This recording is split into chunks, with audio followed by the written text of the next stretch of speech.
சில பேருக்கு தொட்டதெல்லாம் வெற்றியா முடியும், சில பேருக்கு தொட்டதெல்லாம் தோல்வியா முடியும். இதுல உள்ள ரகசியம் என்ன? அதை தெரிஞ்சுக்கணும்னா இந்த கதையை கேளுங்க.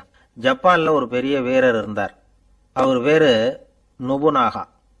அவர்கிட்ட இருந்த படை வீரர்கள் கொஞ்சம் பேர் தான். சிறிய படை பலத்தை வச்சுக்கிட்டு பெரிய பெரிய படைகளை எல்லாம் முறியடிச்சிருக்கிறார். அவர் அவ்வளவு சாமர்த்தியம் உள்ளவர். ஒரு தடவை எதிரி மீது படையெடுத்து போயிருக்கிறார். அப்போ அவருடைய படை வீரர்களுக்கும் தளபதிக்கும் ஒரு சந்தேகம் வந்துட்டுது. இந்த போர்ல நாம வெற்றி பெற முடியுமா அப்படிங்கிற சந்தேகம் இருந்தாலும் இதை எப்படி தலைவர்கிட்ட தெரிவிக்கிறது? ரொம்ப யோசனை பண்ணாங்க. கடைசியா கொஞ்சம் துணிச்சலை வரவழைச்சுக்கிட்டு மெதுவா கேட்டுட்டாங்க.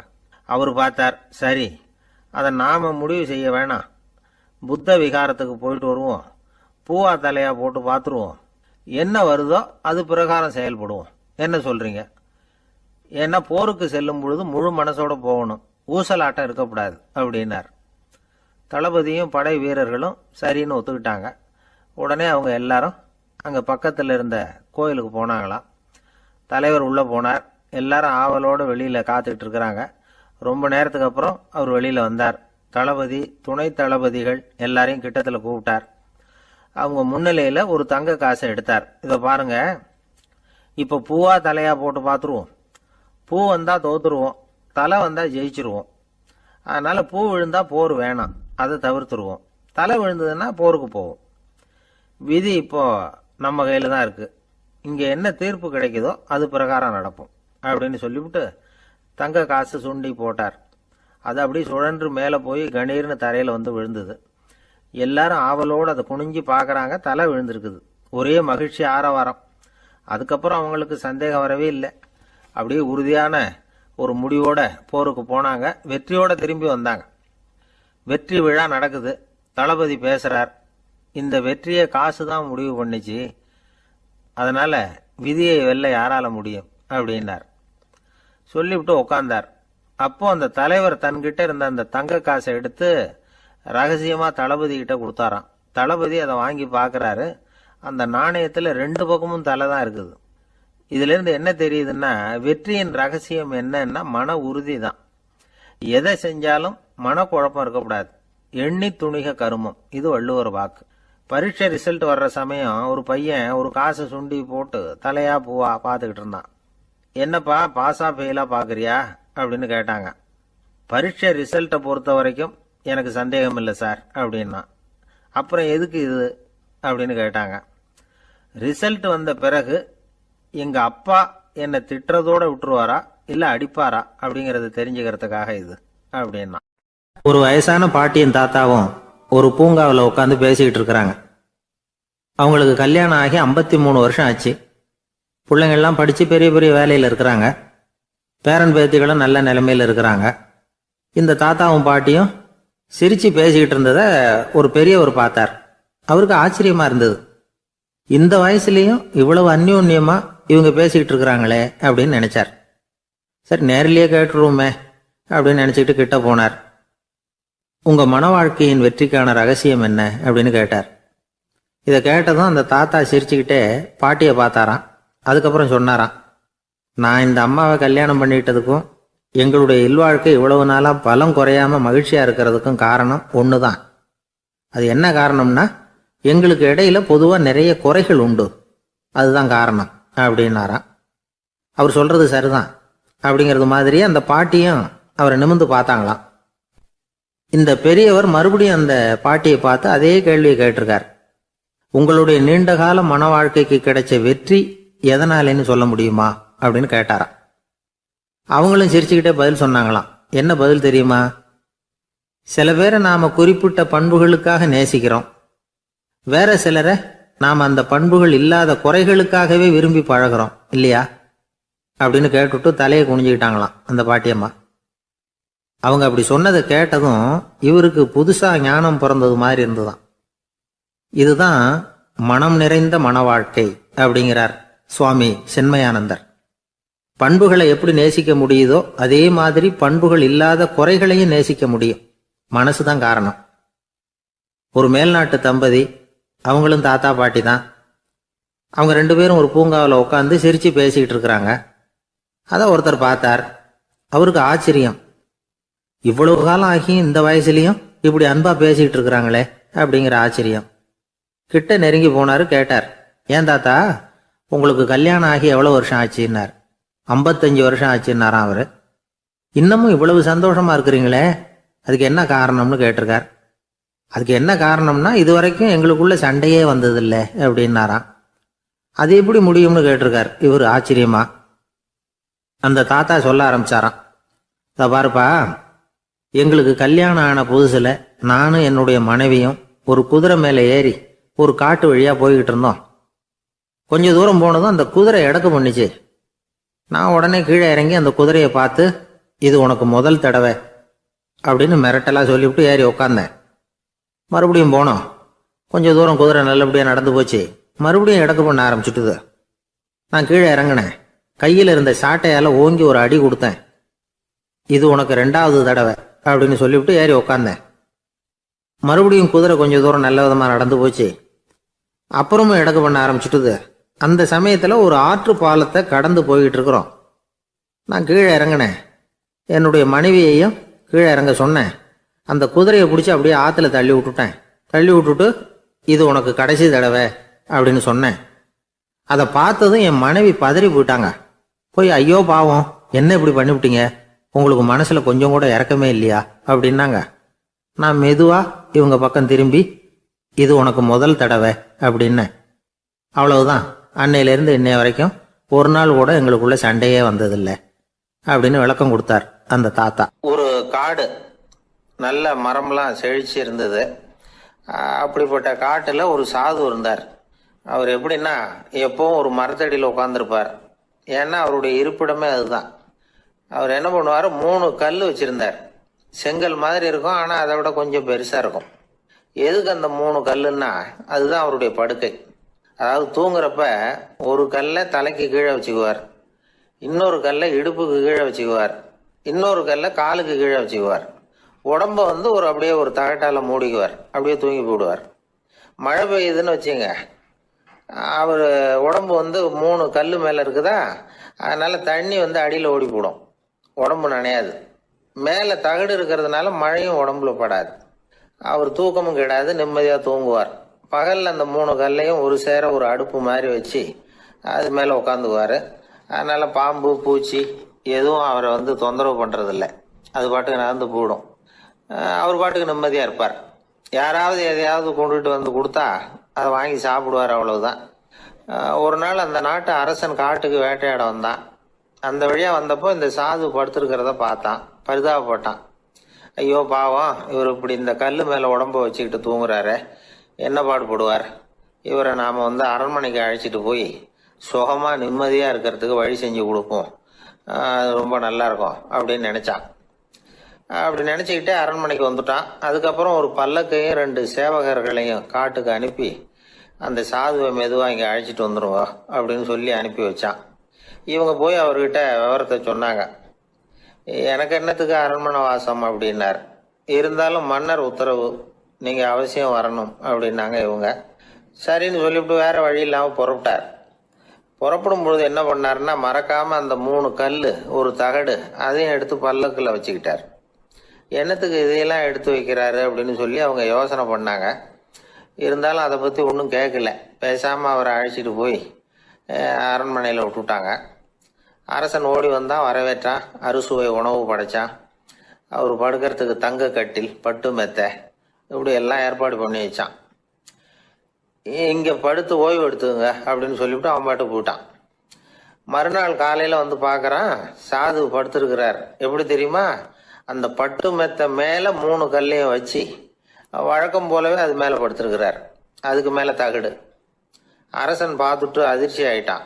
என்ன சுவாமி இப்படி அப்படின்னா, சாது சொன்னார், எனக்கு தேவையும் இல்லை குறையும் இல்லை, எல்லா இடத்துலையும் எனக்கு ஒரே மகிழ்ச்சி தான் அப்படின்னார். மகிழ்ச்சிங்கிறது தங்க கட்டிலேயோ பட்டு மெத்தையிலேயோ இல்லை, அது மனசுல இருக்கிற ஒரு விஷயம். உண்மையான மகிழ்ச்சிக்கு வழி மனப்பக்குவம் அப்படிங்கிறது அந்த அரசனுக்கு புரிஞ்சுதான். இந்த காலத்துல ஒரு சாமியார், அவரை தேடி ஒரு சீடன் வந்தான். என்னாச்சு தெரியுமா, சுவாமி எனக்கு நிம்மதி வேணும், அதுக்கு என்ன வழின்னு கேட்டான். சாமியார் நிமிர்ந்து பார்த்தார். அப்புறம் சொன்னார், நீ ஏகப்பட்ட பேர்கிட்ட கடன் வாங்கி இருக்கிற, அதையெல்லாம் திருப்பி கொடுத்தாதான் உனக்கு நிம்மதி கிடைக்கும்னார். இவனுக்கு ஆச்சரியம்.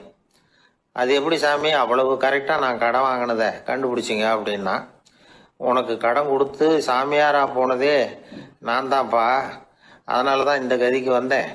என்கிட்டயே வந்து நிம்மதிக்கு வழி கேட்குறிய, அதுதான்டா வேதனை அப்படின்னாராம் அவர். ஒரே ஒரு ஊரில் ஒரு ராஜா இருந்தார். அவர் பேரில் மக்களுக்கு ரொம்ப மரியாதை. அவ்வளவு நல்லா ஆட்சி புரிஞ்சுக்கிட்டு வந்தார். அவருக்கு வயசாயிட்டுது. அதனால ஒரு நாள் அமைச்சரை கூப்பிட்டார். இதை பாருங்க, எனக்கு வயசாயிட்டுது, அதனால இந்த அரச பொறுப்பை எல்லாம் நீங்க ஏத்துக்குங்க அப்படின்னார். அதுக்கப்புறம் ராணியை கூப்பிட்டார். வா, நாம இனிமே இங்க இருக்க வேணாம், காட்டுக்கு போய் தவம் பண்ணலாம் அப்படின்னு கூப்பிட்டார். இந்த செய்தி மக்களுக்கு அறிவிக்கப்பட்டது. மக்கள் உடனே கூட்டம் கூட்டமா அரண்மனைக்கு வர ஆரம்பிச்சுட்டாங்க. மன்னரை போய் பாக்குறாங்க. அரசே, தாங்கள் வந்து எங்களுக்கு தந்தை மாதிரி. நீங்க காட்டுக்கு போயிட்டா நாங்கள்லாம் இங்க எப்படி இருக்க முடியும்? எங்களுக்கெல்லாம் எந்த துன்பமும் இல்லாம பாத்துக்கிட்டு வர்றீங்க. இது மாதிரியான ஒரு அரசாட்சி இல்லைன்னா மக்கள் வந்து வாழ்ந்து என்ன பயன் அப்படின்னாங்க. இருந்தாலும் என்ன பண்றது, வயசாயிட்ட காரணத்தினால இந்த முடிவுக்கு வர வேண்டி இருக்குது அப்படின்னாராம் ராஜா. அப்படின்னா நீங்க காட்டுக்கு போக வேணாம், நாங்க போறோம். நாங்க அங்க போய் தவம் பண்றோம், வழிபாடு பண்றோம். கடவுள் வருவார், அவர்கிட்ட வரம் வாங்கிட்டு வந்துடுறோம் அப்படின்னாங்களாம். அப்படி சொல்லிவிட்டு உடனே எல்லாரும் காட்டுக்கு போனாங்க. நாட்டு மக்கள் எல்லாரும் ஒட்டு மொத்தமா வந்து காட்டுல உட்காந்துக்கிட்டு தவம் பண்றதை பார்த்தார் கடவுள். உடனே புறப்பட்டு வந்தார். எல்லாரும் இப்படி வந்து உட்காந்துருக்கிறீங்களே, என்ன வேணும் உங்களுக்கு அப்படின்னு கேட்டார். உடனே மக்கள் எல்லாரும் ஒரு குரல்ல சொன்னாங்க, சுவாமி, எங்கள் மன்னன் ரொம்ப நாளைக்கு நல்லபடியா இருக்கணும். அவர் வந்து மகிழ்ச்சியாகவும் உடல் நலத்தோடும் இருந்தாதான் நாங்க அமைதியா வாழ முடியும் அப்படின்னாங்க. சரி, அதுக்கு என்ன செய்யணும் அப்படின்னாரு ஆண்டவன். எங்க மன்னருக்கு இன்னும் ஒரு 100 வருஷம் ஆயுள கொடுங்க அப்படின்னாங்க. அவ்வளவுதானே, சரி அப்படியே ஆகட்டும் அப்படின்னு சொல்லிவிட்டு ஆண்டவன் போயிட்டார். மக்கள் மகிழ்ச்சியோட திரும்பி வந்தாங்க. மன்னா, கடவுள் வரம் கொடுத்துட்டார், நீங்க 100 வருஷம் வாழ போறீங்க அப்படின்னாங்க. இதை கேட்டதும் ராணி ராஜாவை வணங்கி நான் தவம் செய்ய போறேன் அப்படின்னு புறப்பட்டாங்க. உடனே மக்கள் என்ன நினைச்சாங்க தெரியுமா? ஐயோ, நாம ராஜாவுக்கு மட்டும்தானே நீண்ட ஆயுள் வேணும்னு வரம் வாங்கினோம், ராணிக்கு வாங்கலையே, அதுதான் கோபத்துல புறப்பட்டாங்க போல இருக்கு அப்படின்னு நினைச்சு வருத்தப்பட்டாங்க. ஆனா ராணி நினைச்சது அது இல்லை. ராணி போய் தவம் பண்ணாங்க, கடவுள் காட்சி கொடுத்தார். இவங்க கேட்குறாங்க, சுவாமி, ராஜாவுக்கு மட்டும் 100 வருஷம் ஆயுள்னு வரம் கொடுத்துட்டீங்க, அப்படின்னா குடிமக்களும் 100 வருஷம் இருக்கணும். இப்படிப்பட்ட குடிமக்கள் இல்லைன்னா அப்படிப்பட்ட அரசன் இருந்து என்ன பிரயோஜனம் அப்படின்னாங்களாம். ஆண்டவன் பார்த்தார்.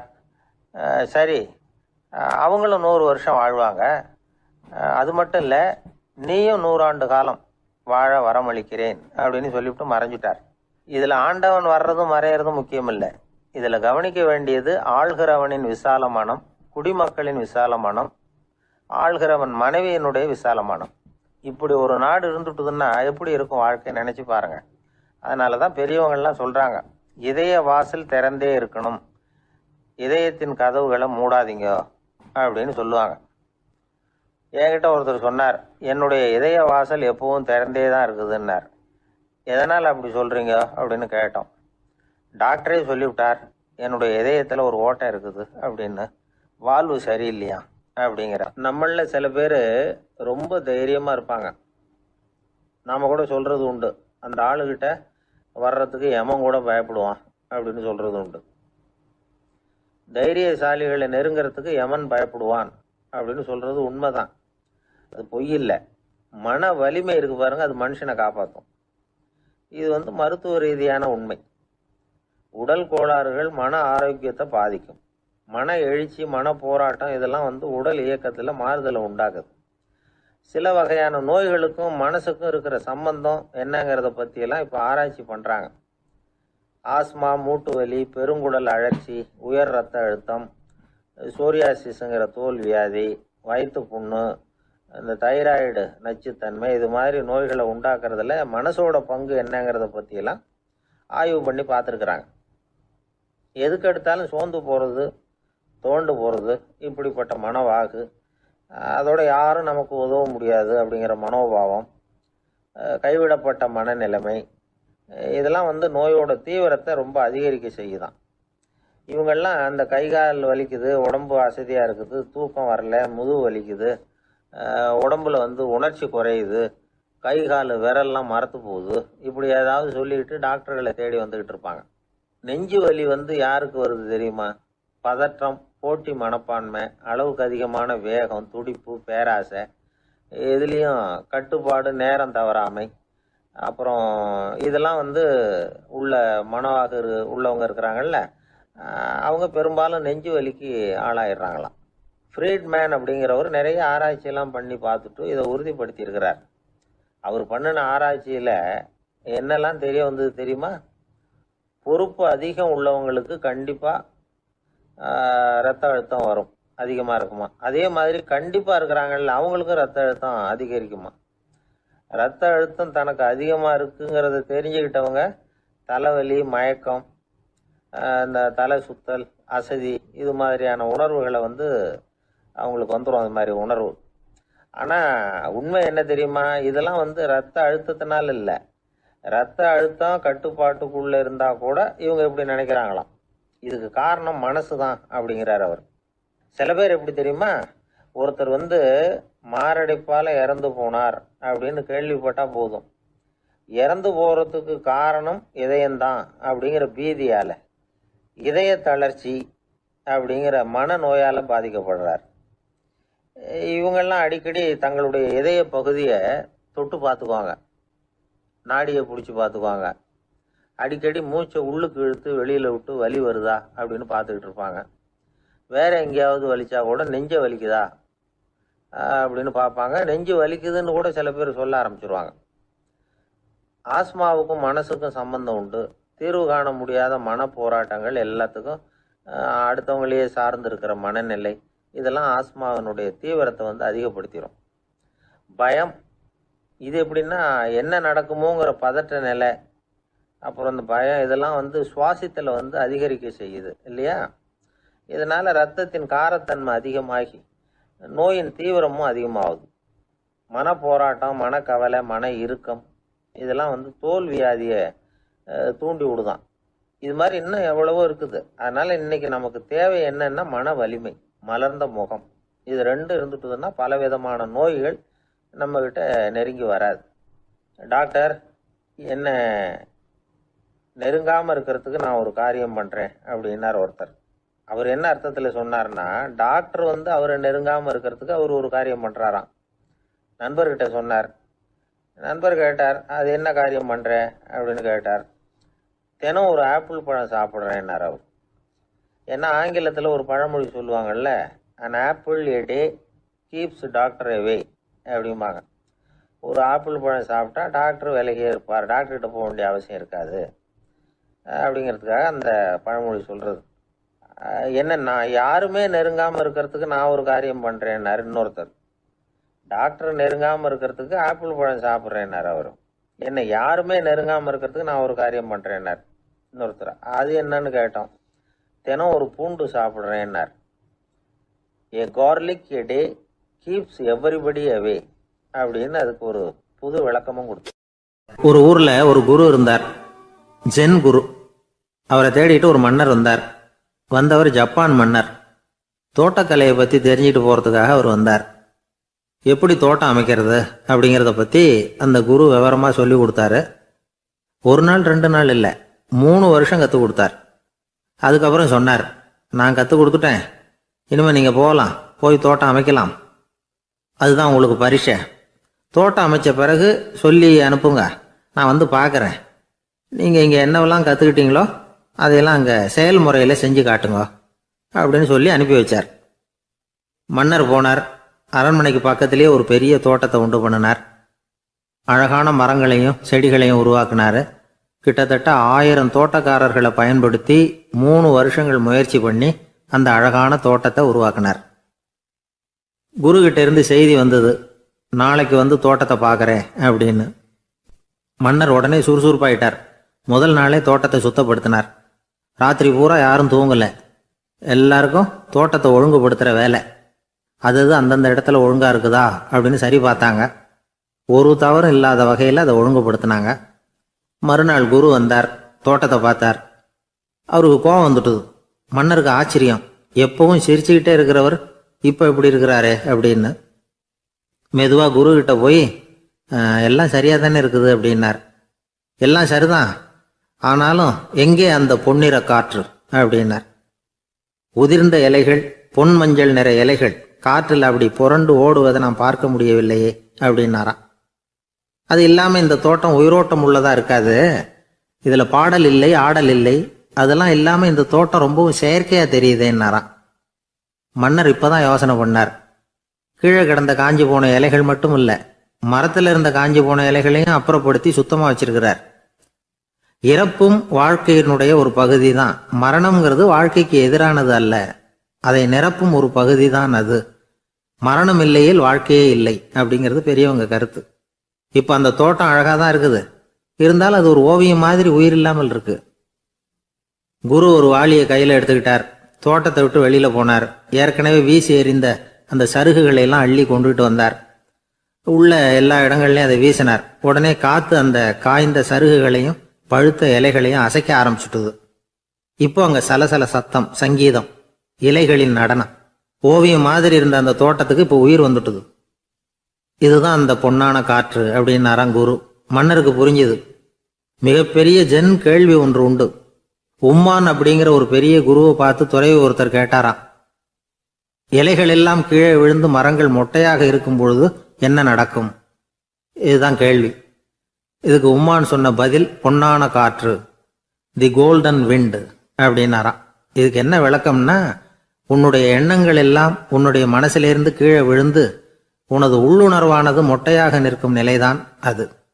உனது வேர்களின் அருகில் காற்று வீசுகிறது. எல்லா எண்ணங்களும் உன்னிலிருந்து வெகு தூரத்துக்கு புரண்டு கொண்டே சென்று விடுகிறது.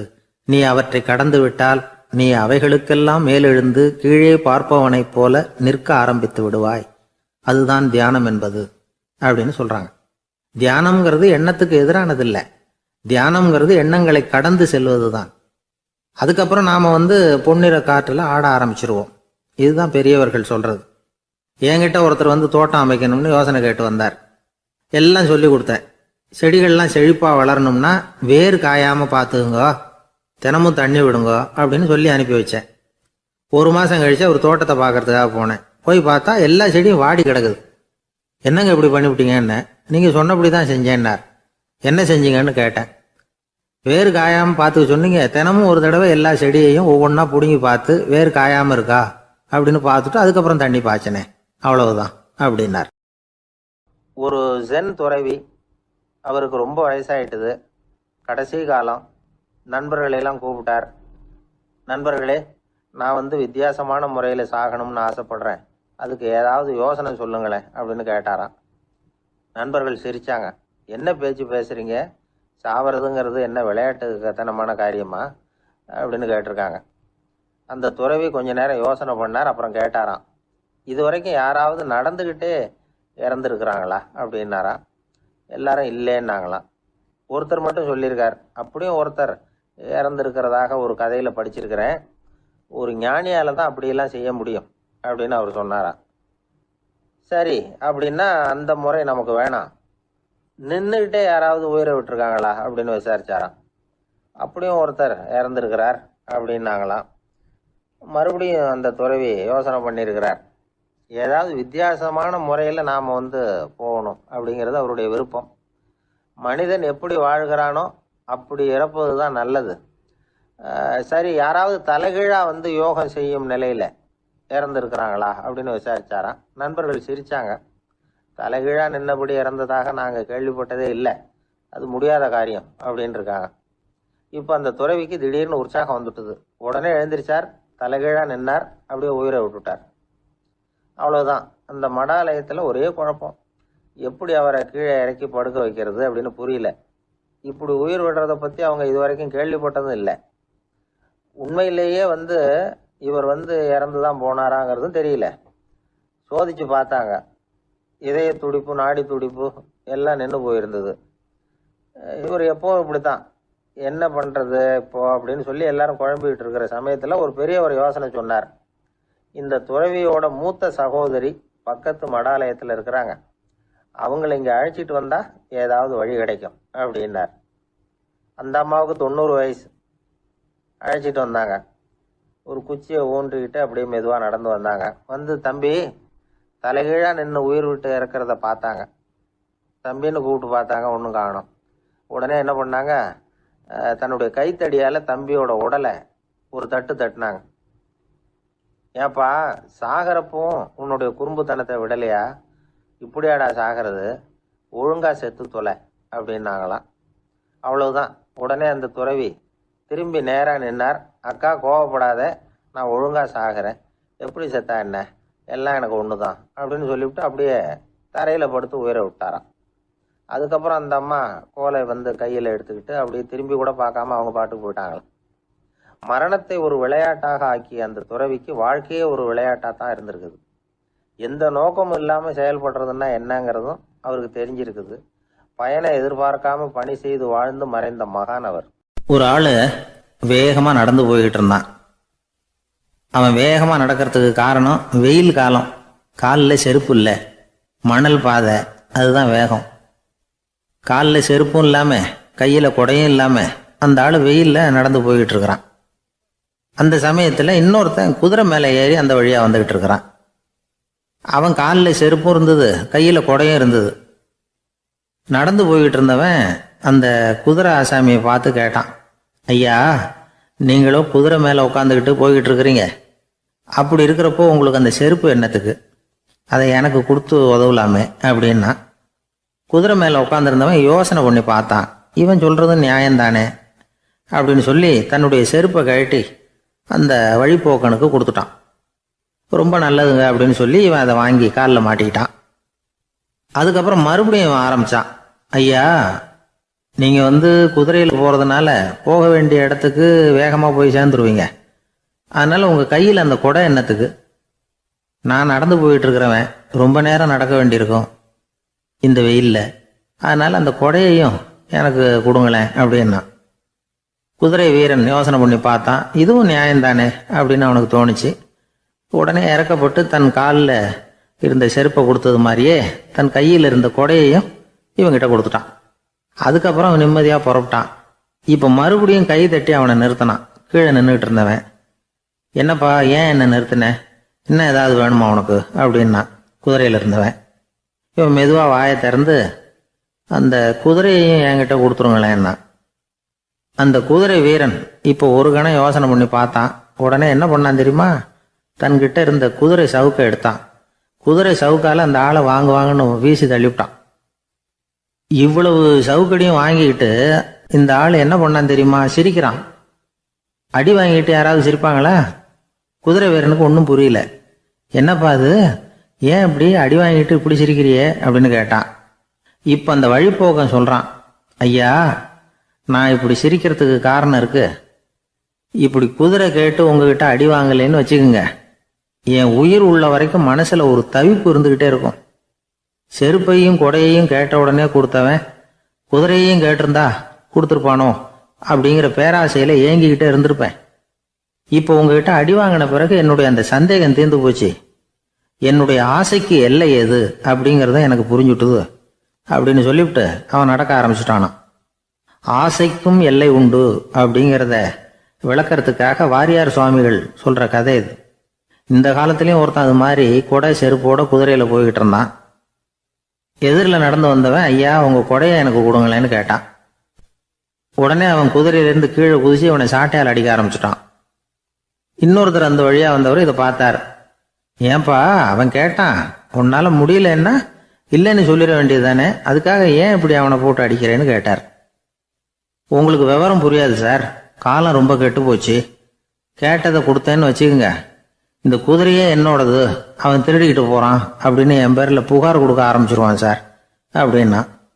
அது எப்படி அவ்வளவு உறுதியா சொல்றேன்னு கேட்டார் அவரு. ஏற்கனவே அது மாதிரி ஒருத்தன் பேர்ல புகார் கொடுத்துட்டு தான் இந்த குதிரையை நான் தள்ளிட்டு வந்துகிட்டு இருக்கிறேன் அப்படின்னார். ஒரு தீக்குச்சி தீப்பெட்டியை பார்த்து கேட்டுதான், நாம 2 பேரும் தானே உரசிக்கிறோம், ஆனா நான் மட்டும் தீ பிடிச்சி எரிஞ்சு போறேன், நீ அப்படியே இருக்கிறிய அப்படின்னு தான். அதுக்கு தீப்பெட்டி சொல்லி இருக்குது, உனக்கு தலையில கணம் இருக்கு அதனால அழிஞ்சு போற அப்படின்னு தான். எப்படி இருக்கு பாருங்க இந்த பதில். தலையில கணம் உள்ளவங்க யாருமே சரியா இருக்க முடியாது. எவ்வளவு பெரியவங்களா இருந்தாலும் சரி, ரொம்ப கஷ்டம்தான் அது. கர்வம்ங்கிறது கூடவே கூடாது. இதை விளக்கறதுக்கு மகான் ஒருத்தர் ஒரு சம்பவத்தை சொல்றார்.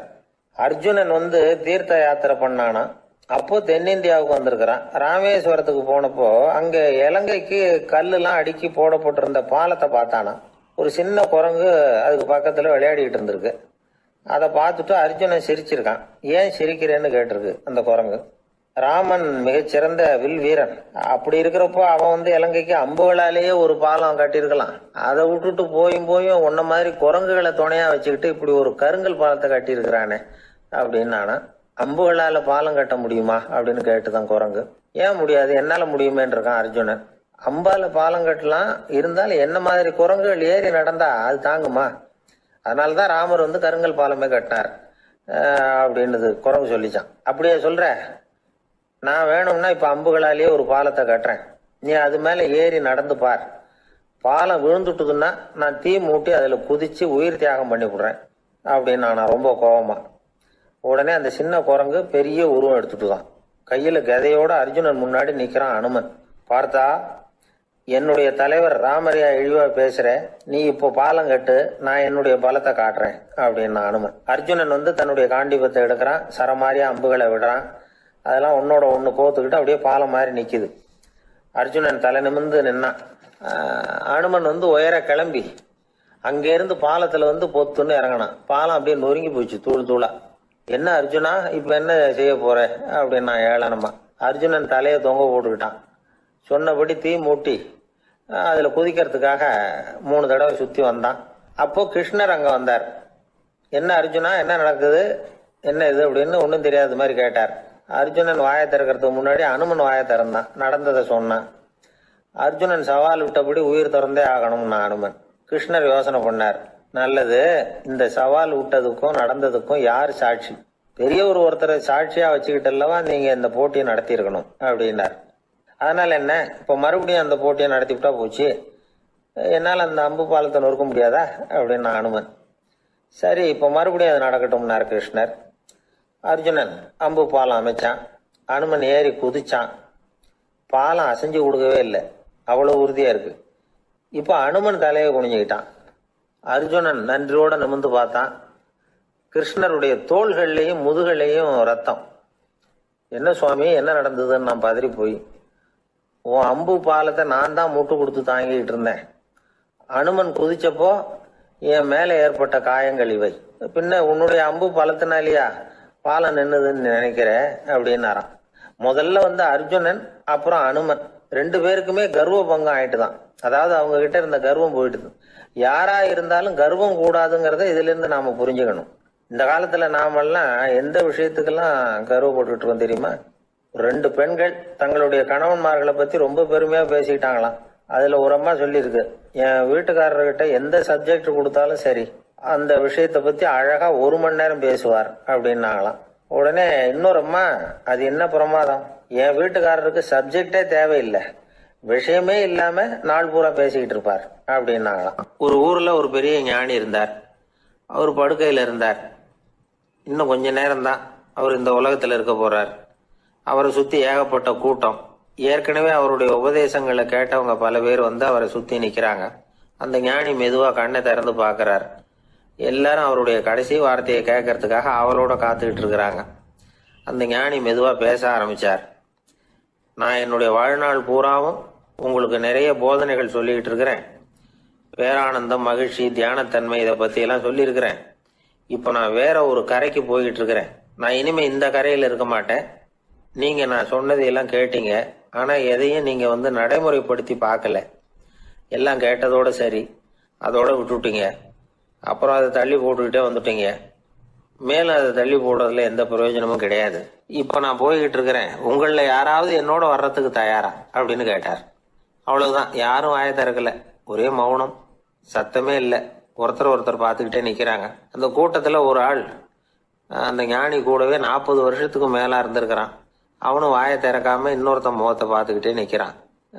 இந்த சமயத்துல பின்னாடி நின்றுட்டு இருந்த ஒருத்தன் கையை தூக்கினான். ஞானி அவனை பார்த்தார். சரி, ஒருத்தனுக்காவது நம்மோட வர்றதுக்கு தைரியம் இருக்குது அப்படின்னு நினைச்சார். ஆனா அந்த ஆள் என்ன சொன்னான் தெரியுமா? ஐயா, நீங்க கேக்குறப்போ நான் உடனே எழுந்திருக்கல, கையை மட்டும்தான் தூக்கினேன். என்ன காரணம்னா, நான் எப்படி அடுத்த கரைக்கு வந்து சேர்றதுங்கிறத தெரிஞ்சுக்கிறதுக்காக தான். அந்த விவரத்தை மட்டும் இப்போ உங்ககிட்ட இருந்து நான் தெரிஞ்சுக்க ஆசைப்படுறேன். ஏன்னா இப்ப நான் உங்க கூட வர்றதுக்கு தயாரா இல்லை. எவ்வளவோ காரியங்களை நான் இன்னும் இங்க முடிக்க வேண்டி இருக்குது. வீட்டுக்கு ஒரு விருந்தினர் வந்திருக்கிறார். என்னுடைய இளைய மகனுக்கு கல்யாணம் பண்ணி வைக்கணும். அதனால இன்னைக்கு உங்க கூட வர முடியாது. அது மட்டும் இல்ல, இப்போ உங்க கூட அடுத்த கரைக்கு வந்தா திரும்பி வர முடியாதுன்னு வேற சொல்றீங்க. அதனால இப்ப நான் வரல. இன்னொரு நாள் நிச்சயமா நான் வர்றேங்க, வந்து உங்களை சந்திக்கிறேன். அதனால இப்ப நீங்க இன்னொரு தடவை எங்களுக்கு விளக்கமா சொல்லணும். ஏற்கனவே பல தடவை சொல்லி இருக்கிறீங்க. தயவு பண்ணி இப்போ ஒரு தடவை சொன்னீங்கன்னா சௌரியமா இருக்கும். அந்த அடுத்த கரையை அடையிறது எப்படி, இப்போ ஒரு தடவை அதை விளக்கமா சொல்லிட்டீங்கன்னா நல்லா ஞாபகப்படுத்திக்குவேன். அது சரியான சமயம் வர்றப்போ இது எனக்கு உதவியா இருக்கும் அப்படின்னு நானா. ஆனா உண்மை என்ன தெரியுமா, அந்த சரியான சமயம் வரவே இல்லை அப்படிங்கிறது தான் உண்மை. இப்படி அந்த கதை முடியும். இந்த கதை அந்த ஒரு ஆளுக்கு மட்டும் இல்ல, கிட்டத்தட்ட எல்லாருக்குமே அது பொருந்தும் அப்படிங்கிறாங்க விவரம் தெரிஞ்சவங்க. எல்லாருமே அந்த சரியான தருணத்துக்காக தான் காத்துக்கிட்டு இருக்கிறாங்களாம். அதுக்காக ஜோசியம் பாக்குறாங்க, கைரேகை பாக்குறாங்க, நாளைக்கு என்ன நடக்குங்கிற ஆவல்ல எல்லாரும் காத்துக்கிட்டு இருக்கிறாங்க. ஆனா அந்த ஒரு நாள் ஒருபோதும் வரப்போறது இல்லை. நீங்க தள்ளி போடுறதுக்காக பல அர்த்தமில்லாத காரணங்களை தேடுறீங்க அப்படிங்கிறார் ஒரு ஞானி. காத்திருக்கிறதுலயே நம்ம காலம் ஓடி போயிடுது. ஏன்னா இன்னைக்கு நாம சிந்திக்கிறது நாளைக்கு நாம சிந்திக்கிறது இல்லை. ஒவ்வொரு நாளும் ஒவ்வொரு மாதிரி போயிடுது. நாளைக்கு மறுநாளை பத்தியே சிந்திக்கிறோம். இப்படியே அது பாட்டுக்கு போயிடும். கரையை தொட்டு பாக்குறது எப்போ, இதுதான் கேள்வி. நமக்கு வேண்டியப்பட்ட ஒருத்தர் ஒரு ரயில்வே பிளாட்பாரத்துல நின்றுட்டு இருக்கிறார். அங்க இருக்கிறவங்க கிட்ட கேட்கிறாராம், விசாரிக்கிறார். ஏங்க கிழக்க போற ரயில் போயிட்டுதுங்களான்னாராம். போயிட்டுதுன்னு இருக்கிறாங்க. கொஞ்ச நேரம் கழிச்சு, ஏங்க மேற்க போற ரயில் போயிட்டுதுங்களான்னு கேட்டிருக்காரு. போயிட்டுதுங்களான் இருக்காங்க. அப்புறம் கொஞ்ச நேரம் கழிச்சு மறுபடியும், ஏங்க 10:30 மணி வண்டி போயிட்டுதான்னு கேட்டிருக்காரு. தொடர்ந்து காலையில இருந்து சாயந்தரம் வரைக்கும் இப்படி ஒரே இடத்துல நின்றுட்டு கேட்டுக்கிட்டே இருக்கிறார். இதை பார்த்துக்கிட்டு இருந்த ஒருத்தர் அவர்கிட்ட ஏங்க நீங்க எங்க போகணும் அப்படின்னு கேட்டாராம். இவர் மெதுவா சொன்னாராம், இந்த ரயில்வே லைனை தாண்டி அந்த பக்கம் போகணும் அப்படின்னாராம். அளவுக்கு மிஞ்சினால் அமிர்தமும் நஞ்சு அப்படின்னு சொல்லுவாங்க. அது உண்மைதான். ஒருத்தருக்கு அளவுக்கு மீறிய புகழ் வந்துட்டுதுன்னு வச்சுங்க, அது கூட ஆபத்தா போயிடுறது உண்டு. பழங்காலத்துல எல்லாம் கிரேக்க தேசத்துல ஒரு பழக்கம் உண்டாம். அதாவது யாராவது ஒருத்தரை நாடு கடத்தணும்னா அதுக்கு ஒரு வழி உண்டு. அதாவது ஒருத்தரை நாடு கடத்தணும்னு மக்கள் விரும்புறாங்கன்னு வச்சுங்களேன், அவர் பேரை ஒரு மண்பாண்ட ஓட்டு சில்லுல எழுதி அதை ஒரு குறிப்பிட்ட பொது இடத்துல போட்டுற வேண்டியது, அவ்வளவுதான். இது மாதிரி பல பேர் போட்டுக்கிட்டே இருப்பாங்க. எல்லாம் அப்படியே குவிஞ்சு போயிடும். அந்த ஓட்டாஞ்சில்லு குவியல்ல யாருடைய பேர் அதிகமா இருக்குதோ அந்த நபரை ஒரு 10 ஆண்டுகள் நாடு கடத்தி விடுவாங்க. இது அந்த ஊர் வழக்கமா. ஒரு நாள் அந்த குவியலுக்கு பக்கத்துல ஒரு ஆள் நின்றுகிட்டு இருக்கிறான். அவன் கையில ஒரு ஓட்டாஞ்சில்லு வச்சிருக்கிறான். அதுல யாரோட பேரையோ எழுதணும், எழுதி அந்த இடத்துல போடணுங்கிறது அவன் ஆசை. ஆனா அவன் படிக்காதவன், அதனால எழுத தெரியல. யாராவது அந்த வழியா வர்றாங்களான்னு பார்த்துக்கிட்டே நின்றுகிட்டு இருந்தான். ஒரு பெரியவர் வந்துகிட்டு இருந்தார். அவர்கிட்ட ஓடினான். கையில இருந்த மண்பாண்ட சில்ல கொடுத்தான். ஐயா, இதுல ஒரு பேர் எழுதி கொடுங்களேன்னா. அந்த பெரியவர் அதை வாங்கி கையில வச்சுக்கிட்டு, என்ன பேர் எழுதணும் சொல்லு அப்படின்னா. இவன் சொன்னான், அரிஸ்டைடிஸ் அப்படின்னு எழுதுங்க அப்படின்னா. இதை கேட்டதும் அந்த பெரியவருக்கு அதிர்ச்சி. ஏன்னா அவரு தான் அரிஸ்டைடிஸ், தத்துவ மேதை அரிஸ்டைடிஸ் அவர். இருந்தாலும் நான் தான் அதுங்கிறத காட்டிக்காம அந்த ஆளுகிட்ட கேட்டார். அது சரிப்பா, அரிஸ்டைடிஸ்ங்கிற பேரை எழுத சொல்ற, அவர் உனக்கு என்ன கெடுதல் பண்ணார், அவர் பேரை இதுல எழுத சொல்றிய அப்படின்னு கேட்டிருக்கார். அதுக்கு இவன் சொன்னானா, அவர் எனக்கு எந்த கெடுதலும் பண்ணல, அவரை நான் பார்த்தது கூட இல்லை அப்படின்னு இருக்கான். அப்புறம் எதுக்காக அவரை நாடு கடத்தணும்னு நீ ஆசைப்படுற அப்படின்னு கேட்டிருக்கார். இப்போ அந்த ஆளு சொல்றான், அரிஸ்டைடிஸை பத்தி எல்லாரும் பேசுறாங்க, அவர் ரொம்ப நல்லவர், அவர் ஒரு பெரிய அறிவாளிங்கிறாங்க, அவர் ஒரு பெரிய வள்ளல், பேரறிஞர், இப்படி எல்லாரும் சொல்றதை கேட்டு கேட்டு எனக்கு ரொம்ப அலுத்து போட்டுது, அதனால தான் வெறுப்பாயிட்டேன் அப்படின்னு நானும். இதுல இருந்து என்ன தெரியுது, நாம நல்லவனா இருக்கிறதுல ஒன்றும் இடைஞ்சல் இல்லை. ஆனா நம்மளை நல்லவன் எல்லாரும் சொல்ல ஆரம்பிச்சிட்டாங்கன்னு வச்சுக்கோங்க, அப்ப இடைஞ்சல் ஆரம்பம்னு அர்த்தம். எதுவுமே அளவுக்கு மிஞ்சி போகாம பாத்துக்க வேண்டியது ரொம்ப அவசியம். அளவுக்கு அதிகமா ஆசைப்படாதவங்கள ஆப்ரஹாம் லிங்கனும் ஒருத்தரான். அவரு ஒரு தடவை தன்னுடைய நண்பர்கள் கிட்ட பேசிக்கிட்டு இருந்தாராம். ஒருத்தர் கேட்டிருக்கார், ஒரு மனுஷனுக்கு கால்கள் எவ்வளவு உயரம் இருக்கணும் அப்படின்னு கேட்டாராம். இதுக்கு ஆபிரகாம் லிங்கன் சொன்னாராம், அது என்ன இடுப்புல இருந்து தரையை தொடுற அளவுக்கு உயரம் இருந்தா போதும் அப்படின்னாராம். என்னை விட யோக்கியம் இந்த உலகத்துல வேற யாரும் இல்லை சார் அப்படின்னாரு ஒருத்தர். அவரை விட அயோக்கியன் வேற யாரும் இருக்க முடியாதுங்கிற முடிவுக்கு கேட்டவங்க வந்துட்டாங்களாம். மனுஷனுக்கு இருக்கிற ஒரு மிகப்பெரிய குறையே தன்கிட்ட இருக்கிற குறை அவனுக்கு தெரியாம போறதுதான். ஆனா அடுத்தவங்கிட்ட இருக்கிற குறை இவனுக்கு தெளிவா தெரிஞ்சிடும். ஒரு ஒட்டகம் ஒரு கொக்கை பார்த்து ஒரு கேள்வி கேட்டுதான். என்ன கேள்வி தெரியுமா? உன் கழுத்து ஏன் இப்படி வளைஞ்சு போயிருக்குது அப்படின்னு கேட்டிருக்கு. இதுக்கு உடம்பே வளைச்சல். இது போய் கொக்கை கிண்டல் பண்ணுது. இன்னைக்கு மனித சுபாவமும் கிட்டத்தட்ட இப்படித்தான் இருக்குது. இந்த உலகத்துல குறையில்லாத மனிதர்கள் யாரும் கிடையாது, நாம உள்பட அப்படிங்கிறத முதல்ல நாம நல்லா புரிஞ்சுக்கணும். ஒரு ஊர்ல ஒரு விற்பனை நிலையம் இருந்தது. செல்ல பிராணிகளை விற்பனை செய்யற நிலையம் அது. நாய், கிளி, பூனை இப்படி நிறைய வச்சு விற்பனை பண்ணிட்டு இருக்கிறாங்க. நாய்க்குட்டி விற்பனை செய்யற பகுதியில ஒரு சிறுவன் நின்றுகிட்டு இருந்தான். விற்பனை செய்யற ஆளுகிட்ட விலை கேட்டுக்கிட்டு இருந்தான். அதோ இருக்குதே அந்த நாய்க்குட்டி என்ன விலை அப்படின்னு கேட்டானா. 1000 ரூபா அப்படின்னாராம். சரி அது வேணாம், இது என்ன விலைன்னு இருக்கான். 500 ரூபா அப்படின்னாராம். இந்த சின்ன பையன் கையில வச்சிருந்தது வெறும் 50 ரூபா தான். அதனால இதை விட குறைச்சலா கிடைக்குமான்னு பார்த்துருக்கான். அந்த கடையில ஒரு மூலையில சரியா கவனிக்கப்படாம ஒரு நாய்க்குட்டி படுத்து கிடந்தது. பாவமா கத்திக்கிட்டு இருந்தது. அதை பார்த்ததுமே இவனுக்கு அது ரொம்ப பிடிச்சி போச்சு.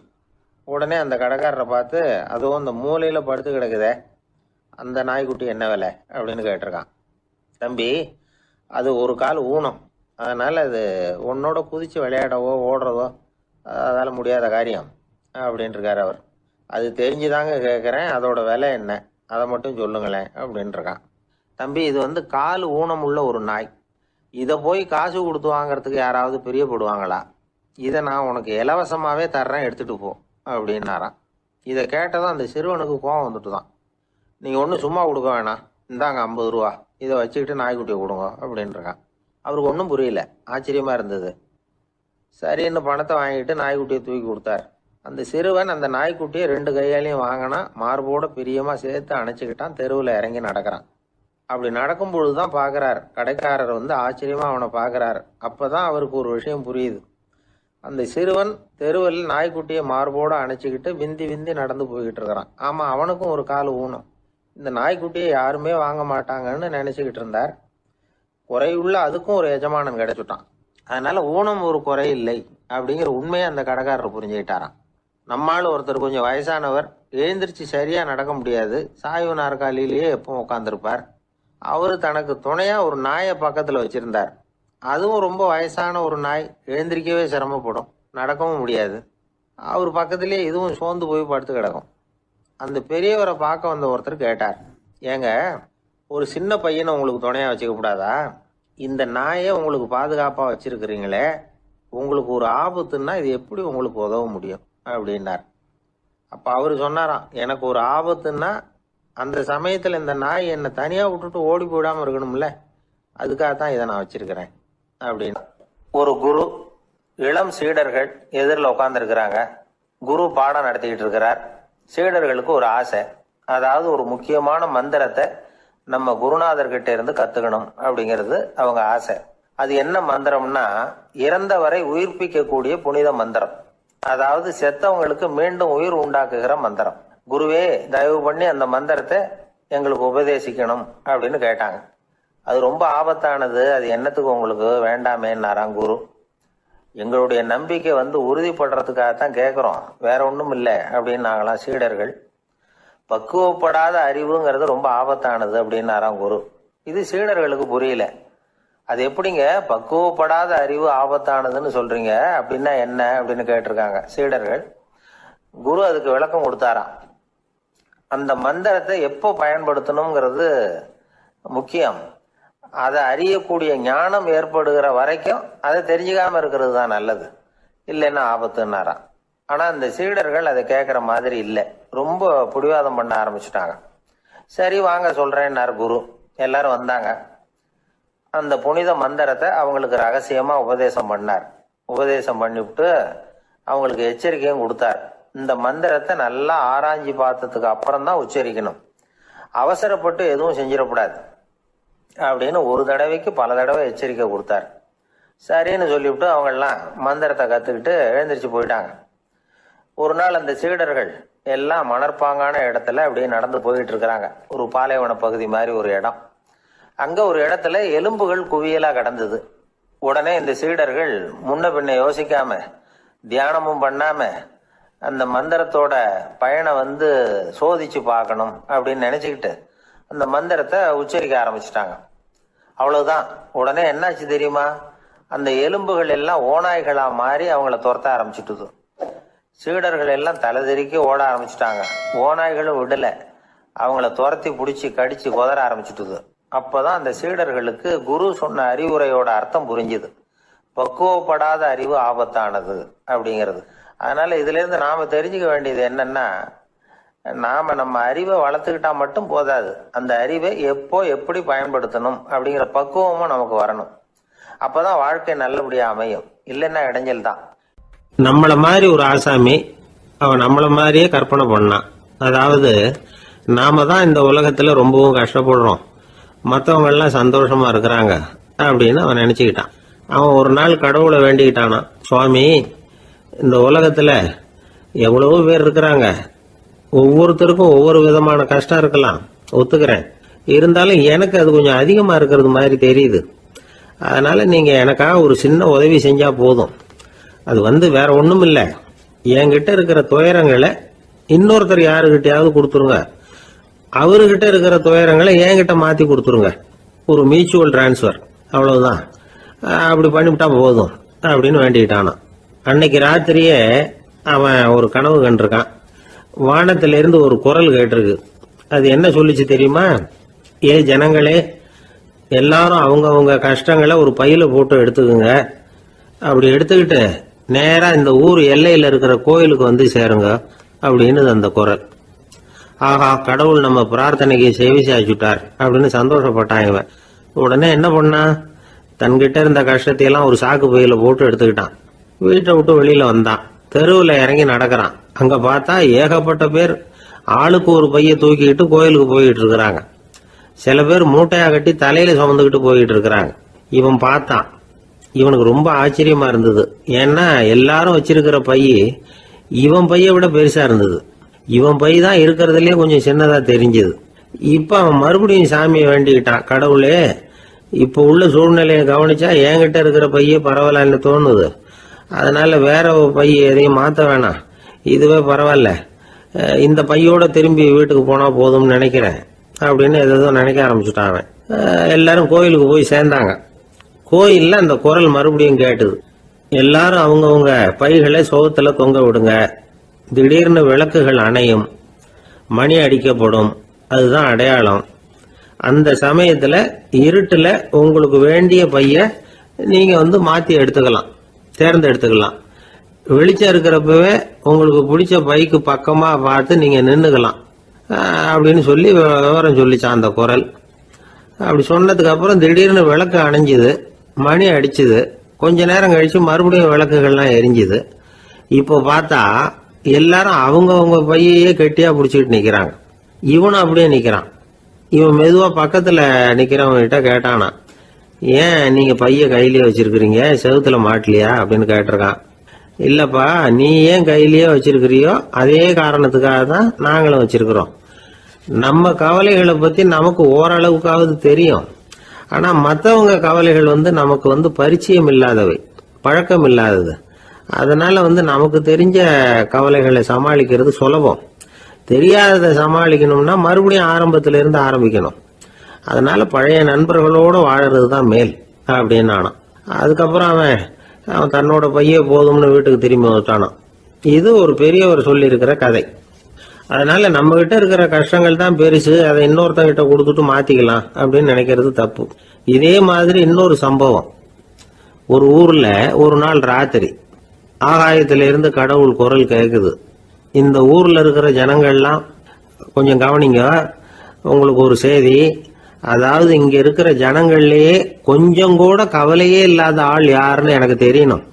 அதனால எல்லாரும் அவங்க கவலைகளை ஒரு பையில போட்டு எடுத்துக்கிட்டு கோயிலுக்கு வாங்க அப்படின்னாரு கடவுள். உடனே வரிசையா எல்லாரும் வர ஆரம்பிச்சாங்க. எல்லார் கையிலயும் பை இருந்தது, சின்னதும் பெருசுமா. கவலையே இல்லாத ஆள் யாருன்னு தேடினார் கடவுள். ஒரே ஒரு ஆள் மட்டும் கையில எதுவும் இல்லாம வெறும் கையை வீசிக்கிட்டு ரொம்ப ஜாலியா நடந்து வந்துகிட்டு இருந்தான். கடவுள் அவங்ககிட்ட போனார். ஏன்பா உனக்கு கவலையே இல்லையா அப்படின்னு கேட்டார். எனக்கும் சில கவலைகள்லாம் உண்டு அப்படின்னு அவன். எங்க அதெல்லாம்னு கேட்டிருக்காரு கடவுள். பின்னாடி லாரியில வந்துகிட்டு இருக்கு அப்படின்னு அவன்.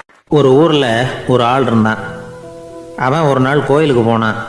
கடவுள்கிட்ட வேண்டிக்கிட்டான், எனக்கு ஒரு 1,00,000 ரூபா நீ கொடுத்தா நான் உன் சன்னதியில் ஒரு தேங்காய் உடைக்கிறேன் அப்படின்னு வேண்டிக்கிட்டான். கடவுள் பார்த்தார். உடனே அவன் கண் முன்னாடி தோன்றினார். இந்தா நீ கேட்ட 1,00,000 ரூபாய் அப்படின்னு சொல்லி அவன் கையில் பணத்தை கொடுத்துட்டு மறைஞ்சிட்டார். இவனால் நம்பவே முடியல. இவ்வளவு சுலபமாக கிடைக்கும்னு தெரிஞ்சிருந்தா அனாவசியமாக ஒரு தேங்காய் உடைக்கிறேன்னு வேண்டியிருக்க வேண்டியது இல்லையே அப்படின்னு நினச்சான். இருந்தாலும் வேண்டுதலை நிறைவேற்ற வேண்டியது கடமை.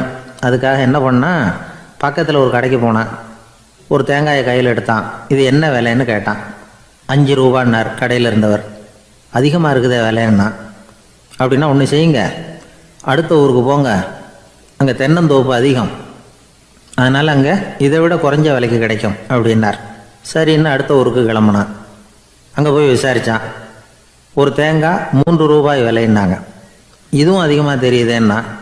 அப்படின்னா ஒன்று செய்ய, அதுவும் அந்த ஆற்று ஓரமாக ஒரு தென்னை மரம் இருக்கு பார், அதில் நீயே ஏறி பறிச்சுக்கோ, ஒரு தேங்காய்க்கு 1 ரூபா கொடுத்தா போதும் அப்படின்னார் அந்த தோப்புக்கு சொந்தக்காரரு. இவனுக்கு மரம் ஏற தெரியாது. இருந்தாலும் ஆசை யாரை விட்டுது, விலை சல்லிசாக இருக்குதே. ஆற்று ஓரம் போனால் தட்டு தடுமாறி அந்த மரத்தில் ஏறினா அந்த தென்னை மரம் வளைஞ்சி ஆற்று பக்கம் போய் அப்புறம் நிமிர்ந்து இருந்தது. அதாவது மரத்தின் உச்சி சரியாக ஆற்றுக்கு நடுவில் இருந்தது. ஆற்றுல வெள்ளம் கரை புரண்டு ஓடிக்கிட்டு இருக்கு. இவன் கடவுள் கொடுத்த 1,00,000 ரூபாயை மடியில் வச்சு இறுக்கி கட்டிக்கிட்டான். உச்சிக்கு போய் காய் பறிக்கிற சமயத்தில் காற்று மழையும் பலமாக கலந்து அடிக்க ஆரம்பிச்சுட்டுது. கால் வழுக்கி விட்டுட்டுது. இவன் சடார்னு ஒரு தென்னை மட்டையை பிடிச்சிக்கிட்டு தொங்க ஆரம்பிச்சிட்டான். கீழே பயங்கரமான வெள்ளம். மடியில் 1,00,000 ரூபா பணம். என்ன செய்யறதுன்னு தவிக்கிறான். இந்த சமயம் கரையில் ஒரு யானை பாகன் யானையை குளிப்பாட்டிக்கிட்டு இருக்கிறான். அது அவன் கண்ணில் பட்டுது. ஐயா ஒரு உதவின்னு கத்துனான். அவன் என்ன செய்யணும்னு கேட்டான். உன் யானையை மெதுவாக இங்கே அழைச்சிட்டு வா, எனக்கு நேராக கீழே நிறுத்து, என் காலை பிடிச்சி மெதுவாக கீழே இறக்கி விட்டுரு, என் மடியில் இருக்கிற பணத்தில் உனக்கு 10,000 ரூபா தரேன் அப்படின்னா. அவன் பார்த்தான். காலை கையை பிடிச்சா கூட எவனும் இந்த காலத்தில் 10 ரூபாய்க்கு மேலே தரமாட்டேங்கிறான். இவன் காலை பிடிச்சா 10,000 தர்றேங்கிறான் அப்படின்னு யோசனை பண்ணான். உடனே யானையை கொண்டுட்டு போனான். அவனுக்கு நேராக கீழே நிறுத்தினான். அவன் காலை பிடிச்சான். அவ்வளவுதான். அந்த நேரம் பார்த்து யானை மெதுவாக நடந்து அப்பால் போட்டுது. இப்போ யானை பாகன் அவன் காலை கெட்டியாக பிடிச்சிக்கிட்டு தொங்குறான். பரிதாபமாக மேலே பார்க்குறான். அவன் மட்டையை பிடிச்சிக்கிட்டு தொங்குறான். இப்போ யானை பாகன் சொல்கிறான், தம்பி மட்டையை விட்டுறாத, கெட்டியாக பிடிச்சிக்கோ, நான் உனக்கு 10,000 ரூபா தரேன், இதோ மடியில் தான் வச்சுருக்கேன்னா. மேலே தொங்குறவனுக்கு இந்த நிலைமையிலேயும் ஒரு சந்தோஷம், மேற்கொண்டு ஒரு 10,000 ரூபா நமக்கு கிடைக்கும் போல இருக்கே அப்படின்னு. இந்த சமயத்தில் ஒருத்தன் ஒட்டகத்தை ஓட்டிகிட்டு வந்தான் அந்த பக்கமாக குளிப்பாட்டுறதுக்கு. யானை பாகம் பார்த்துட்டான். ஐயா ஒட்டகக்காரரே, அதை இங்கே கொண்டுட்டு வா, எங்கள் காலை பிடிச்சி பத்திரமா இறக்கி விடு, நாங்கள் பணம் கொடுக்குறோம்னா. அவனும் பணத்துக்கு ஆசைப்பட்டு வந்தான். அவன் காலை பிடிக்கிற சமயம் ஒட்டகமும் நழுவி போட்டுது. இப்போ 3 பேருமே வரிசையாக தொங்குறாங்க. ஒட்டகக்காரன் கத்துறான், தம்பி மட்டையை விட்டுறாத, கெட்டியாக பிடிச்சிக்கோ, நான் என் மடியில் இருக்கிற 5,000 உனக்கு தந்துடுறேன்னா. மேலே தொங்குறவனுக்கு இன்னமும் சந்தோஷம், இவனும் பணம் தர்றேங்கிறான். அப்படின்னா இன்றைக்கி நமக்கு மொத்த பண வரவு எவ்வளவு அப்படின்னு ஒவ்வொன்றா கூட்டி பார்க்க ஆரம்பித்தான். மனக்கணக்கு சரியாக வரல. அதனால் அப்படியே விரலை விட்டு எண்ண ஆரம்பித்தான். அவ்வளவுதான். மட்டையை விட்டுட்டு கை நழுவி வந்துட்டுது. 3 பேரும் பொத்துன்னு ஆற்றுல விழுந்தாங்க. படாத பாடுபட்டு தட்டு தடுமாறி கரைக்கு வந்து சேர்ந்தாங்க. 3 பேர் மடியில் இருந்த பணமும் ஆற்றோட போட்டுது. பேராசை பெருநஷ்டம் அப்படின்னு ஒரு பழமொழி இருக்குல்ல, அதை விளக்கறதுக்காக சொல்லப்பட்ட கதை இது. இந்த காலத்தில் ஒருத்தர் ஒரு நீச்சல் குளத்தில் நீச்சல் அடிச்சுக்கிட்டு இருக்கிறார். காவலுக்கு இருந்தவர் அதை கவனிச்சுட்டார். கரையிலேருந்து சத்தம் போட்டாராம், இதோ பாருங்க, இங்கே ராத்திரி 8 மணிக்கு மேலே நீச்சல் அடிக்கிறது சட்டப்படி குற்றம், அதுக்கு அனுமதி கிடையாது, தெரியாதா உங்களுக்கு அப்படின்னாராம். இதுக்கு அவர், ஐயையோ நான் நீச்சல் அடிக்க வந்தவன் இல்லைங்க, சும்மா சுற்றி பார்க்க வந்தவன், தடுமாறி குளத்தில் விழுந்துட்டேன், நீச்சல் தெரியாது, அதனால் தத்தளிச்சுக்கிட்டு இருக்கிறேன் அப்படின்னு கத்துனாராம். கரையில் இருந்தவர் பார்த்தார். ஓ அப்படின்னா சரி, அதுக்கு ஒன்றும் தடை இல்லை அப்படின்னு சொல்லிவிட்டு அவர் பாட்டு நடந்து போயிட்டாராம். ஒரு பெரிய அரசன் இந்த உலகம் பூராவையும் ஆண்டுகிட்டு இருந்தான். ரொம்ப காலம் அப்படி அரசாட்சி பண்ணிக்கிட்டு இருந்தான். திடீர்னு அவனுக்கும் சில எதிரிகள் முளைச்சாங்க. அவங்கெல்லாம் ஒன்று சேர்ந்து இவனை தோற்கடிச்சுட்டாங்க. தோற்று போனதும் இவனுக்கு பயம் வந்துட்டுது, எங்கே எதிரிகள் நம்ம கொண்டுடுவாங்களோ அப்படின்னு. வெளியில் வந்தால் தனக்கு ஆபத்துன்னு பயந்துக்கிட்டு யாருக்கும் தெரியாமல் ஒரு குகைக்குள்ளே போய் பதுங்கி கிடக்கிறான். நிலைமையை பாருங்கள். முதல் நாள் அரண்மனையில் அதிகாரம் பண்ணிக்கிட்டு இருந்தவன் மறுநாள் குகையில் பயந்து போய் பதுங்கி கிடக்கிறான். ராத்திரி நேரம் வந்தது, பசி வயத்தை கிள்ளுது, பிச்சை எடுத்து சாப்பிட வேண்டிய நிலைமை. பிச்சை எடுக்கிறதுக்கு பாத்திரம் வேணுமே, என்ன பண்ணுறது அப்படின்னு அங்கேயும் இங்கேயும் பார்க்குறான். ஒரு மூலையில் யாரோ விட்டுட்டு போன ஒரு ஓடு கிடக்குது. அதை எடுத்துக்கிட்டு புறப்பட்டான். இருட்டில் வழி புரியல. ஏதோ ஒரு யூகத்தில் காலை மெதுவாக எடுத்து வச்சு நடந்து போயிட்டுருக்கிறான். வழியில் ஒரு கருப்பு நாய் படுத்து கிடந்தது. இருட்டில் அவன் இது கண்ணுக்கு சரியாக தெரியல. அவனுக்கு தவறி போய் காலை வச்சுட்டான் அது மேலே. நாய் சும்மா இருக்குமா, வள்ளுன்னு விழுந்து கடிச்சு விட்டுது. காலை பார்க்குறான், காலத்தையும் நினச்சி பார்க்குறான். அரண்மனையில் வீரக்கழல் அணிந்த காலை உடைய மன்னா அப்படின்னு புகழ்வாங்களே புலவர்கள்லாம். ஆனால் அது இன்றைக்கி நாய் கடித்த காலம் ஆயிட்டுதே அப்படின்னு நினைக்கிறான். அது மட்டும் இல்லை, முன்னாடியெல்லாம் பொற்கிண்ணங்களில் தான் அவன் சாப்பிடுவான். ஆனால் இப்போது உடஞ்சி போன ஓட்டு, அது ஓட்டை கையில் வச்சுக்கிட்டு நிற்கிறான். அதில் யாராவது சாப்பாடு போடுவாங்களான்னு. முன்னாடியெல்லாம் நிறைய பேர் அரண்மனைக்கு வருவாங்க. அரசருக்கு காணிக்கைன்னு சொல்லி இவன் காலடியில் கொண்டாந்து கொட்டுவாங்க. அப்போல்லாம் இவன் அந்த ஜனங்களுடைய முகத்தை திரும்பி கூட பார்க்கறதில்ல, ரொம்ப கர்வமாக உட்காந்துருப்பான். அதே ஆள் இன்றைக்கி எல்லார் கண்ணுலேயும் படுறது மாதிரி பிச்சை எடுத்துக்கிட்டு இருக்கிறான். அப்போலாம் காணிக்கைகளை தன்னுடைய கையால் வாங்கிறது தனக்கு கௌரவ குறைச்சல்னு நினச்சி தன்னுடைய வேலைக்காரங்களை விட்டு தான் அதை வாங்க சொல்லுவான். இப்போ பார்த்தீங்கன்னா அவனே தன் கையாலேயே பிச்சை வாங்குறான். நினச்சி பாருங்கள், அந்த மனுஷன் முத நாள் அரசன், மறுநாள் பிச்சைக்காரன். எவ்வளோ வித்தியாசம்! செல்வம் தான் இப்படி ஒரு வித்தியாசம் ஏற்படுறதுக்கு காரணம். அப்படிப்பட்ட செல்வம் வாழ்க்கையை நடத்துறதுக்கு நமக்கு தேவைதான். ஆனால் அதையே நாம் அடைய வேண்டிய பயனாக நினைக்கிறோம் பாருங்கள், அதுதான் வேடிக்கை. இதை நம்மாழ்வார் அழகாக ஒரு பாசுரத்தில் சொல்கிறார். ஒரு நாயகமாய் ஓட உலகுடன் ஆண்டவர், கருணாய் கவர்ந்த காலர், சிதைகிய பானையர், பெருநாடு காண இம்மையிலே பிச்சைதாம் கொள்வர், திருநாரணன் தாழ் காலம் பெற சிந்தித்து உய்மினோ அப்படிங்கிறார் நம்மாழ்வார். ஒரு பெரிய பணக்காரர் ஒரு துறவிகிட்ட போய், சாமி என்கிட்ட நிறைய பணம் இருக்குது, இருந்தாலும் நிம்மதி இல்லை, என்னால் நிம்மதியாக இருக்க முடியல, என்ன காரணம்னு கேட்டாராம். உடனே அந்த துறவி இதுக்கு நேரடியாக பதில் சொல்லாமல் பக்கத்தில் நின்றுக்கிட்டு இருந்த ஒரு குழந்தைய கூப்பிட்டார். அது ஓடியாந்தது. ஒரு ஆப்பிள் பழத்தை எடுத்து அது கையில் கொடுத்தார். அதை வாங்கிக்கிட்டு குழந்தை சிரிச்சுது. இன்னொரு பழத்தை எடுத்து கொடுத்தார். அதை இன்னொரு கையில் வாங்கிட்டு சிரிச்சுது. மூணாவது ஆப்பிள் எடுத்து கொடுத்தார். 2 பழத்தையும் நெஞ்சில் அணைச்சிக்கிட்டு 3ஆவது பழத்தையும் வாங்கிறதுக்கு முயற்சி பண்ணிச்சு. ஆனால் அது உடனே நழுவி கீழே விழுந்து உருண்டு ஓடிச்சு. ஏற்கனவே இருந்ததும் விழுந்துட்டுது. இப்போ அந்த குழந்தை அழ ஆரம்பிச்சுட்டுது. இப்போ அந்த துறவி பணக்காரர்கிட்ட சொன்னாராம், குழந்தைய கவனிச்சியா, 2 ஆப்பிள் போதும்னு அது நினச்சிருந்தா இப்போ அது அழ வேண்டிய அவசியம் வந்திருக்குமா அப்படின்னாராம். எதுவுமே அளவுக்கு மிஞ்சினா துன்பந்தான். இந்த காலத்தில் இதெல்லாம் யார் காதில் வாங்குறாங்க? ஒருத்தனை நல்ல வழிக்கு கொண்டு வரணும்னு நினச்சி அவனை கூப்பிட்டு உட்கார வச்சு இந்த கதையை சொல்லிகிட்டு இருந்தாங்க. சொல்லிவிட்டு அந்த குழந்தை செஞ்சது தப்பு தானே அப்படின்னு கேட்டிருக்கிறாங்க.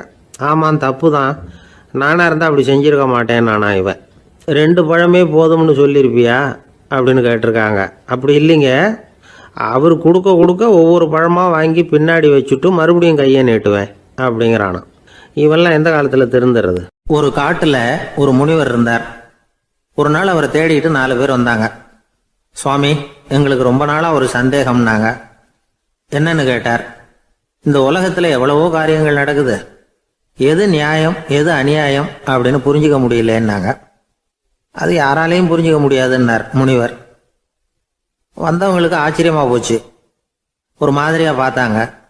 இதை முனிவர் கவனிச்சார். சரி, புறப்படுங்க என்னோடன்னார். எங்கன்னு கேட்டாங்க.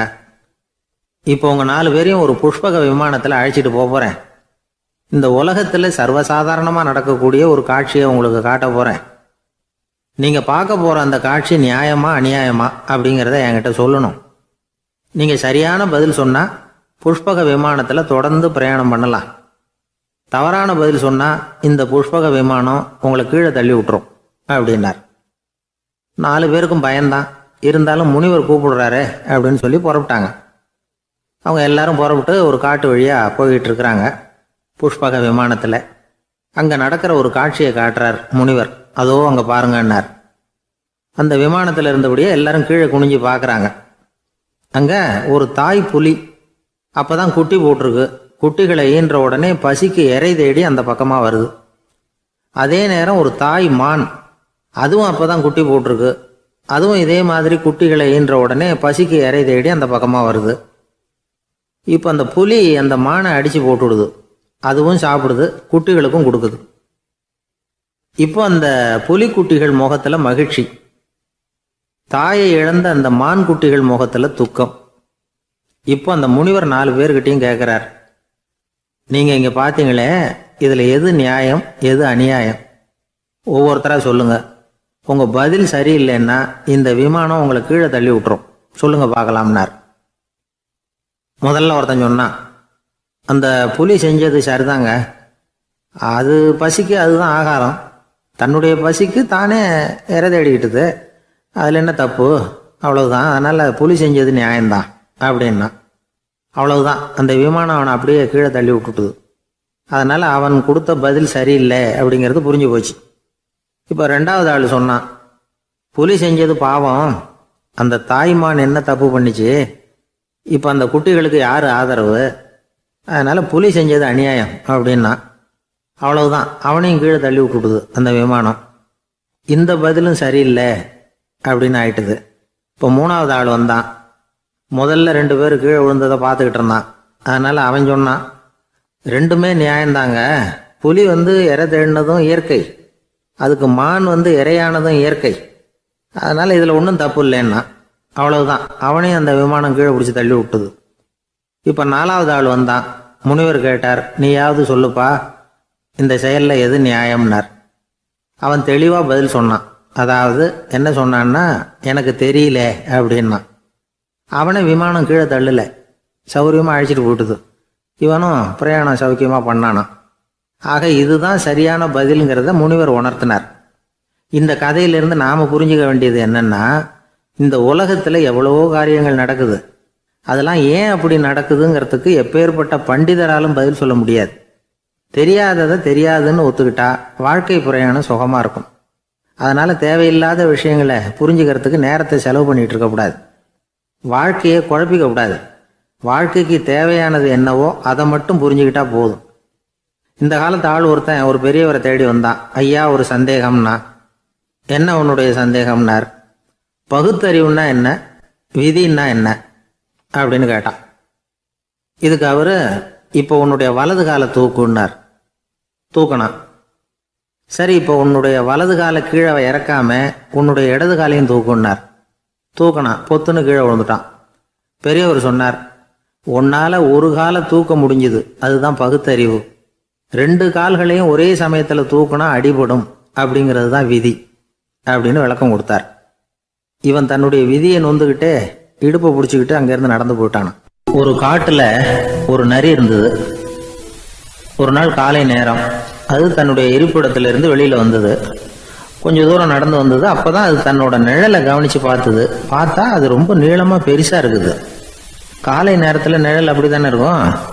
ஆனால் அந்த நரிக்கு அந்த விஷயம் தெரியல. தன்னுடைய நீண்ட பெரிய நிழலை பார்த்து ஆச்சரியப்பட்டது. ஆஹா, நாம் இவ்வளவு பெருசாக இருக்கிறோம் அப்படின்னா என்னுடைய காலை சாப்பாட்டுக்கு ஒரு யானை இல்லைன்னா ஒரு ஒட்டகம் கிடைச்சாதான் சரியாக இருக்கும் போல இருக்கு அப்படின்னு முடிவு பண்ணிக்கிட்டுது. உடனே ஒரு யானை அல்லது ஒட்டகத்தை தேடி அலைஞ்சுது, எங்கே கிடைக்கும்னு. கிடைக்கவே இல்லை. மத்தியானம் 12 மணி ஆயிட்டுது. பசியோடு அலையுது. இப்போ தன்னோட நிழலை பார்த்தது. அது மத்தியான நிழல் எப்படி இருக்கும், அது ரொம்பவும் குறுகி போய் தெரிஞ்சுது. உடனே அந்த நரி என்ன நினச்சிக்கிட்டு தான் தெரியுமா, காலை ஆகாரம் சாப்பிடாததுனால நம்ம உடம்பு இப்படி அழிச்சு போட்டுதே அப்படின்னு நினச்சிக்கிட்டு தான். கொஞ்ச நேரம் கழித்து மறுபடியும் தன்னுடைய நிழலை பார்க்குது. அது இன்னமும் குறுகி போய் காலடியிலேயே வந்துட்டுது. அதுக்கு பயமாக போயிடுது. ஐயையோ, இன்னும் கொஞ்ச நேரத்தில் நாம் இறந்துருவோம் போல இருக்க, இப்போ என்ன செய்யறது? இந்த சமயத்தில் ஒரு எறும்பு கிடைச்சா கூட போதும், அதை நம்ம காலை ஆகாரமாக நினச்சி சாப்பிட்டுள்ளாமே அப்படின்னு நினச்சிதான். நம்முடைய நிழல் கூட நம்மளை மாதிரியே தான் அடிக்கடி மாறிக்கிட்டே தான் இருக்குது. அது எப்பவும் ஒரே மாதிரி இருக்கிறது இல்லை. மனிதனுக்கு ஏற்படுகிற தன்முனைப்பு இருக்கு பாருங்க, ஈகோ, அது கூட ஒரு நிழல் மாதிரி தானா. அப்படி நினைக்க ஆரம்பிச்சுட்டா அதனால ஏதும் பிரச்சனை வராதான். தன் முனைப்பை நிழல் போலவே ஏற்றுக்கொள்ளுங்கள் அப்படிங்கிறது பெரியவங்க கருத்து. ஒரு காரியத்தை வெற்றிகரமா நல்ல விதமா செஞ்சு முடிக்கிறோம்னு வச்சுக்கோங்க, அந்த சமயத்துல ஒரு வித நுட்பமான தற்பெருமை நமக்குள்ள உண்டாகுது. இது இயற்கையானது, அதனால இது மேல பற்று வைக்கக்கூடாது. அப்படி வைக்க ஆரம்பிச்சுட்டா அந்த தற்பெருமை ஒரு நிரந்தர விருந்தாளியா நம்ம கிட்ட தங்கிக்கும். நம்ம நிழல் எப்படின்னு பாருங்க, நாம நடக்கும் பொழுது நம்ம பின்னாடியே வரும். தன்முனைப்பையும் அப்படியே நினைச்சுக்குங்க. நிழல் யாருக்கும் எந்த பிரச்சனையையும் உண்டாக்குறது இல்லை. ஆனா அந்த நிழலை கண்டே நாம பயப்பட ஆரம்பிச்சுட்டா நாம எதுலையும் வெற்றி காண முடியாது. நிழலோட சண்டை போடக்கூடாது. அது மாதிரி தன்முனைப்போடவும் நாம சண்டை போட வேண்டியதில்லை. இல்லாத ஒன்றோடு சண்டை போடுறது எப்படின்னா, அது இருட்டோட சண்டை போடுறது மாதிரி. நாம நிழல் கிடையாது, நம்ம கிட்ட இருக்கிற தன்முனைப்பு ஒரு நிழல். நம்ம நிழலையும் நமக்கு சமமா பாக்குறோம் பாருங்க, அங்கதான் சிக்கலே ஆரம்பம்.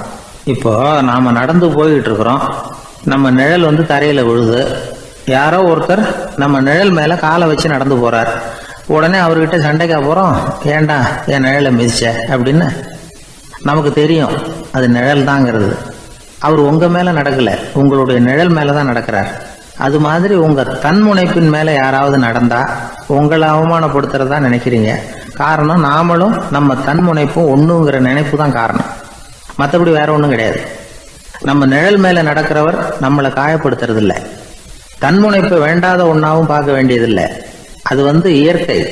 நிழலை உங்க முன்னாடி வைக்க வேணாம், அது உங்க பின்னாடியே இருக்கட்டும். நிழலின் நிழலாகி விடாதீர்கள், நீங்கள் நீங்களாகவே இருங்கள். இதுதான் சான்றோர் சிந்தனை. ஒரு பேருந்துல ஒரே நெரிசல். ஒருத்தர் பக்கத்துல நின்றுகிட்டு இருந்தவர்கிட்ட ரொம்ப பணிவா விசாரிச்சார், ஏன் சார் நீங்க ஏதாவது பெரிய உத்தியோகத்துல இருக்கிறீங்களா அப்படின்னார். அப்படிலாம் ஒண்ணும் இல்லைங்கன்னார் அவரு. அப்படின்னா வேற ஏதாவது அரசியல்ல பெரிய பதவியில் இருக்கிறீங்களா அப்படின்னு கேட்டார். அதுவும் இல்லைங்கன்னார். சரி, பணமாவது அதிகமா வச்சிருக்கீங்களா அப்படின்னு கேட்டார். அப்படிலாம் ஒன்றும் கிடையாது சார்னார் அவரு. அப்புறம் எதுக்குடா என் காலை மிதிச்சுக்கிட்டு இருக்கிற, இடரா காலை அப்படின்னாராம் இவர். அசோக மன்னர் வந்துகிட்டு இருக்கார். அவருடைய ஆலோசகர்கள் எல்லாம் பக்கத்துல வந்துகிட்டு இருக்கிறாங்க. அந்த சமயத்துல எதிரில் ஒரு புத்த பிக்ஷு வர்றார். அசோகர் பார்க்கிறார். ஓடி போய் அவர் காலில் விழுந்து வணங்குறார். அசோக மன்னரின் தலை அந்த புத்த துறவியின் பாதத்துல பட்டுக்கிட்டு இருக்கு. பக்கத்துல நின்றுகிட்டு இருந்த அமைச்சருக்கு இது ரொம்ப சங்கடமா போச்சு. ரொம்ப வருத்தப்பட்டார். நம்ம அசோக சக்கரவர்த்தி எப்பேற்பட்டவர், அவரோட தலை ஒரு சன்னியாசியின் பாதத்துல படுறதா அப்படின்னு நினைச்சு ரொம்ப கவலைப்பட்டார். அரண்மனைக்கு திரும்பினதும் அமைச்சர் மெதுவா ஆரம்பிச்சார், அரசே எனக்கு ரொம்ப வருத்தமா இருக்குது அப்படின்னார். எதுக்குன்னார் மன்னர். அசோக சக்கரவர்த்தியின் தலை, அதாவது அந்த சிரம் ரொம்ப மதிப்புமிக்க ஒன்று, அது ஒரு சன்னியாசியின் காலில் படலாமா அப்படின்னார். அசோகர் பதில் சொல்லல, சிரிச்சார், போயிட்டார். அதுக்கப்புறம் ஒரு சரியான சந்தர்ப்பத்துக்காக காத்துக்கிட்டு இருந்தார். ஒரு நாள் அமைச்சரை கூப்பிட்டார். எனக்கு 3 தலைகள் வேணும் அப்படின்னார். சொல்லுங்க, கொண்டுகிட்டு வரேன் அப்படின்னார் அமைச்சர். அசோகர் சொன்னார், முதல்ல எனக்கு தேவையானது ஒரு ஆட்டின் தலை, 2வது ஒரு புலியின் தலை, 3வது ஒரு மனிதனின் தலை. இதுதான் அசோகர் கேட்டது. எங்க இருந்தாலும் கொண்டு வாங்கன்னார். அமைச்சர் புறப்பட்டார். ஆட்டுத்தலை புலித்தலை கிடைச்சிட்டுது. அப்புறமா ஒரு சுடுகாட்டுக்கு போய் ஒரு மனித தலையும் சேகரம் பண்ணிட்டு ராஜா கிட்ட வந்துட்டார். அரசே, உங்கள் ஆணைப்படி 3 தலைகளையும் கொண்டு வந்திருக்கிறேன்னார். அசோகர் பார்த்தார். ரொம்ப நல்லது, இப்ப இது 3ஐயும் எடுத்துக்கிட்டு போய் சந்தையில வித்துட்டு வாங்க அப்படின்னார். அமைச்சர் அதுகளை எடுத்துக்கிட்டு சந்தைக்கு போனார். முதல்ல ஆட்டுத்தலை நல்ல விலைக்கு வித்து போச்சு. நல்ல விலை கொடுத்து வாங்கிட்டு போட்டாங்க. அடுத்தபடியா புலி தலைய ஒருத்தர் வாங்கிட்டார். அதை பாடம் பண்ணி வீட்டில் மாட்டி வைக்கலாமே அப்படின்னு நினைச்சு அதையும் வாங்கிட்டு போட்டார். மனித தலையை மட்டும் வாங்கறதுக்கு யாரும் முன் வரல. எல்லாரும் அதை பார்த்துட்டு விலைக்கு போக ஆரம்பிச்சாங்க. அமைச்சர் திரும்பி வந்தார். அரசே, இந்த தலையை மட்டும் யாரும் வாங்க மாட்டேங்கிறாங்க அப்படின்னார். சரி, பரவாயில்ல, இதை இலவசமாவே எனாமாவே யாருக்கிட்டையாவது கொடுத்துட்டு வந்துருங்க அப்படின்னார். அமைச்சர் மறுபடியும் சந்தைக்கு போனார். இதை இலவசமா தரேன், இதை வாங்கிக்கோங்க அப்படின்னார். அப்பவும் அதை யாரும் வாங்கிக்கிறதுக்கு தயாரா இல்லை. மறுபடியும் திரும்பி மன்னர்கிட்ட விவரத்தை சொன்னார். இப்போ மன்னர் சொல்றார், அமைச்சரே, உயிர் இருக்கிற வரைக்கும் தான் இந்த தலைக்கு மதிப்பு. ஜீவன் போனதுக்கு அப்புறம் அதோட மதிப்பும் போயிடுது. அதனால மதிப்பு இருக்கும் பொழுதே பெரியவர்கள் பாதம் பணிந்து அந்த புனிதத்தை பெற்றுக்கொள்ளணும் அப்படின்னார். பணிவுங்கிறது வேற, அடிமைத்தனம்ங்கிறது வேற. பெரியவர்களை பணிவது நமக்கு பெருமை தரக்கூடிய விஷயம்.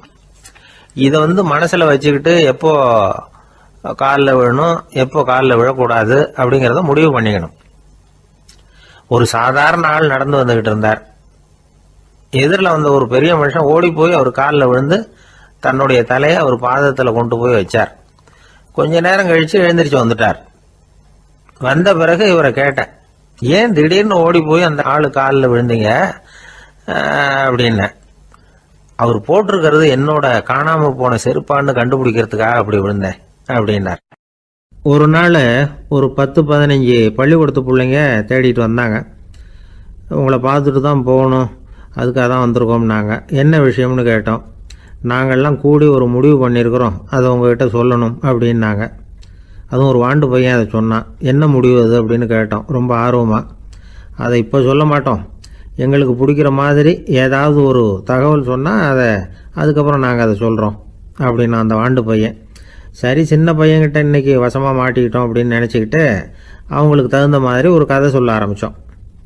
அது என்ன கதைன்னா, ஒரு பெரிய காடு, அதில் பலவிதமான மிருகங்கள். அந்த காட்டுக்கு ஒரு சிங்கம் தான் ராஜா.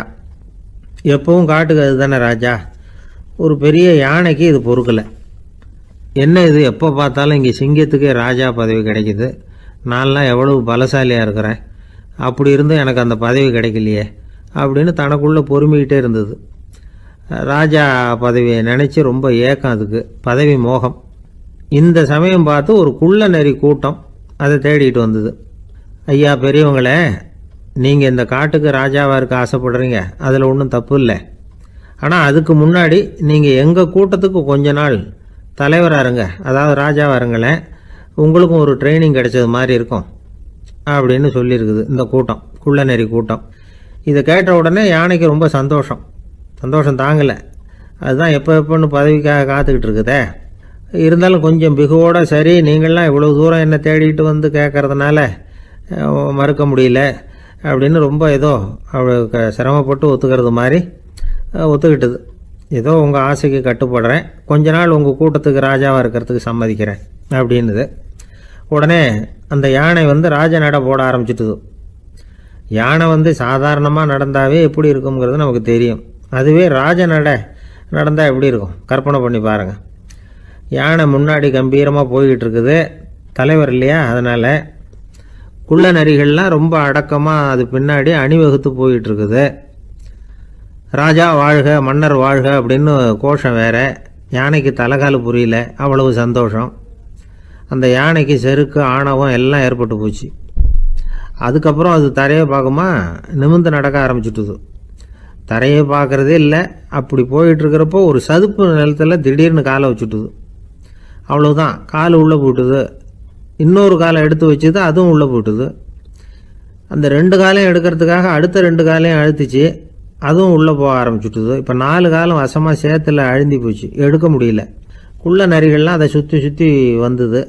சிலது சுற்றி நின்று டான்ஸ் ஆட ஆரம்பிச்சுட்டுது யானையை பார்த்துட்டு. இதை யானை பார்த்தது.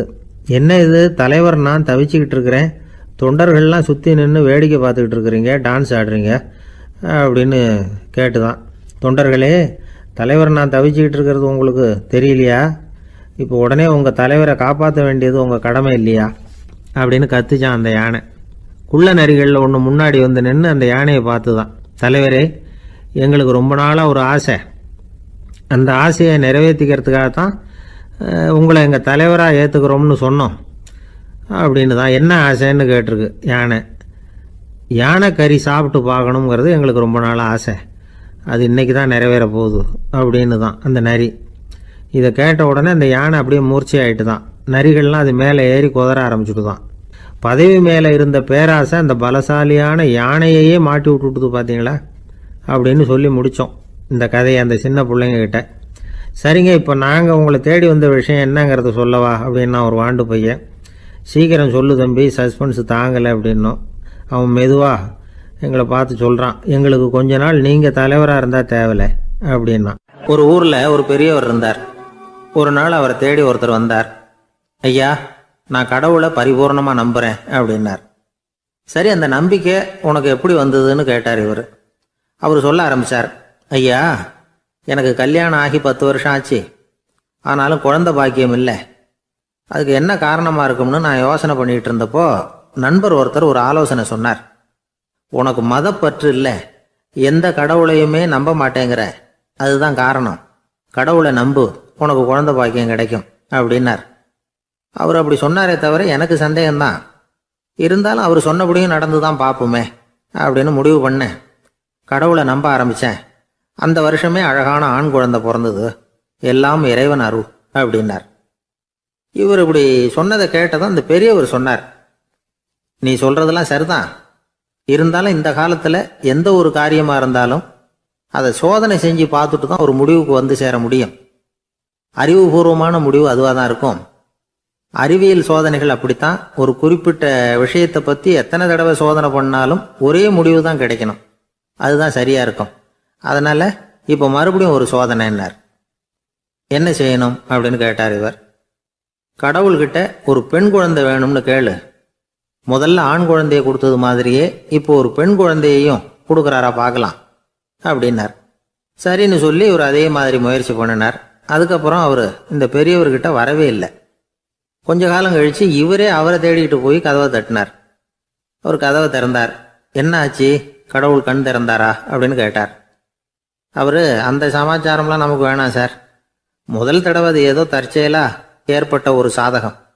இப்போ நீங்கள் 2வது தடவை சொன்ன பிறகு தினமும் கடவுளை வேண்டிக்கிட்டு தான் இருக்கிறேன், ஒன்றும் நடக்கலை அப்படின்னார் ரொம்ப விரக்தியா. ஒரே ஒரு தோல்வியில் உங்கள் நம்பிக்கையெல்லாம் பறந்து போயிடுது பார்த்தீங்களா அப்படின்னார் அந்த பெரியவர். எல்லாம் நல்ல விதமாக நடக்கிற வரைக்கும் நம்பிக்கை, எதிர்பார்த்தது தோல்வியில் முடிஞ்சுட்டுதுன்னா அவநம்பிக்கை. மற்றவர்கள் பேரில் வைக்கிற நம்பிக்கை எந்த நேரத்திலையும் விவகாரமாகி விடக்கூடிய சாத்தியம் உண்டு. நாம் நம்பிக்கை வைக்க வேண்டியது நம்ம கிட்ட தான். நமக்குள்ளே இருக்கிறார் கடவுள். எனவே நம்ம பேரில் நாம் வைக்கிற நம்பிக்கை தான் உண்மையான கடவுள் பக்தி. நிபந்தனையற்ற நம்பிக்கையாக அது இருக்கணும். எல்லாம் நல்லபடியாக நடந்துக்கிட்டு இருந்தா எந்த முட்டாளுக்கும் நம்பிக்கை வரத்தான் செய்யும் அப்படிங்கிறது ஒரு பெரிய ஒரு கருத்து. தியானத்தின் மூலமாக தான் உனக்குள்ள ஆழமாக தோண்டுனா உன்னுடைய அடி ஆழத்தில் நம்பிக்கை வந்து அப்படியே ஊற்றெடுக்கும், அதை பார்க்க முடியும் அப்படிங்கிறது பெரியவர்கள் சிந்தனை. ஒரு குழந்தை அப்பாவை பார்த்து என்னப்பா பண்ணுறேன்னு கேட்டுதான்.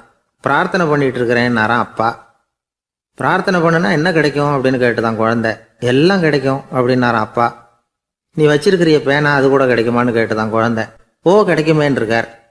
அப்படின்னா அந்த பேனாவை என்கிட்ட கொடுத்துரு, நீ பிரார்த்தனை பண்ணி வேற பேனா வாங்கிக்கோ அப்படின்னு தான் அந்த குழந்தை.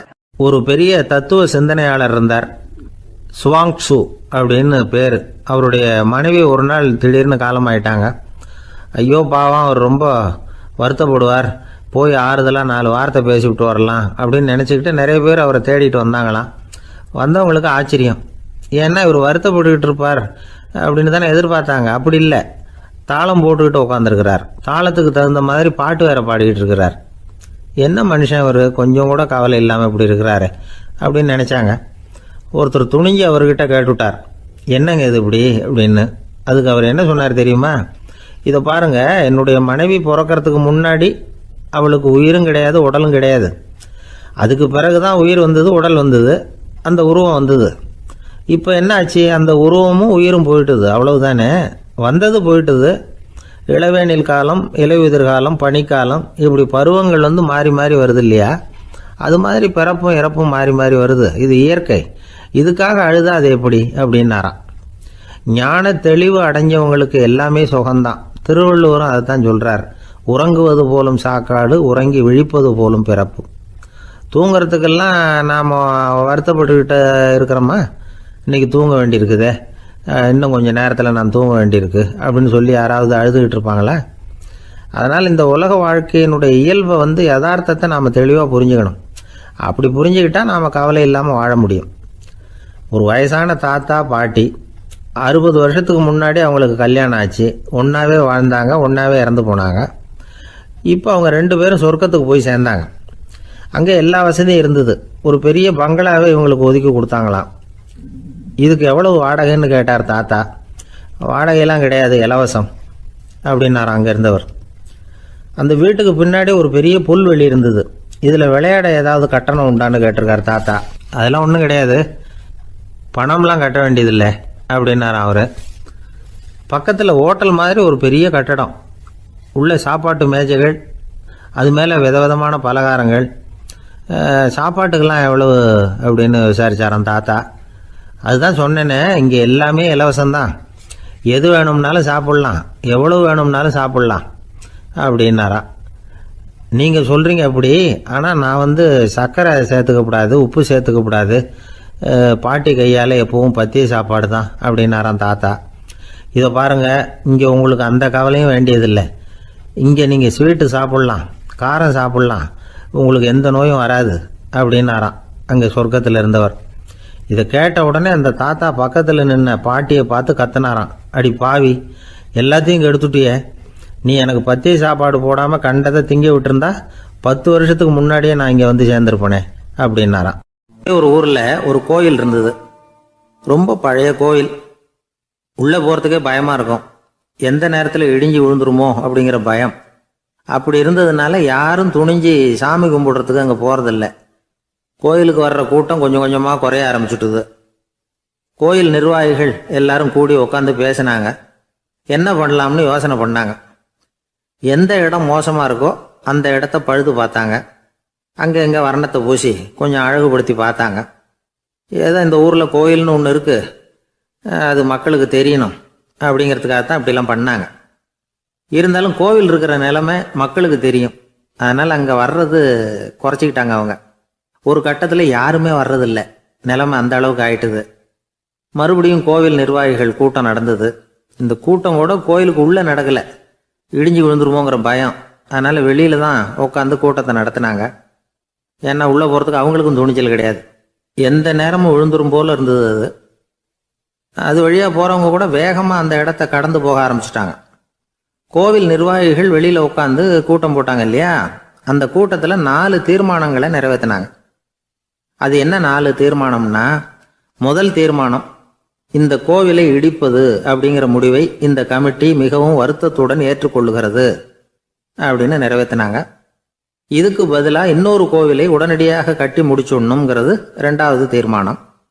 3வது தீர்மானம் என்ன தெரியுமா, பழைய கோவிலின் கதவுகள், அதிலிருந்து பிரித்து எடுக்கிற செங்கல், இதையே புது கோவில் கட்டுவதற்கு பயன்படுத்தி கொள்ள வேண்டியது.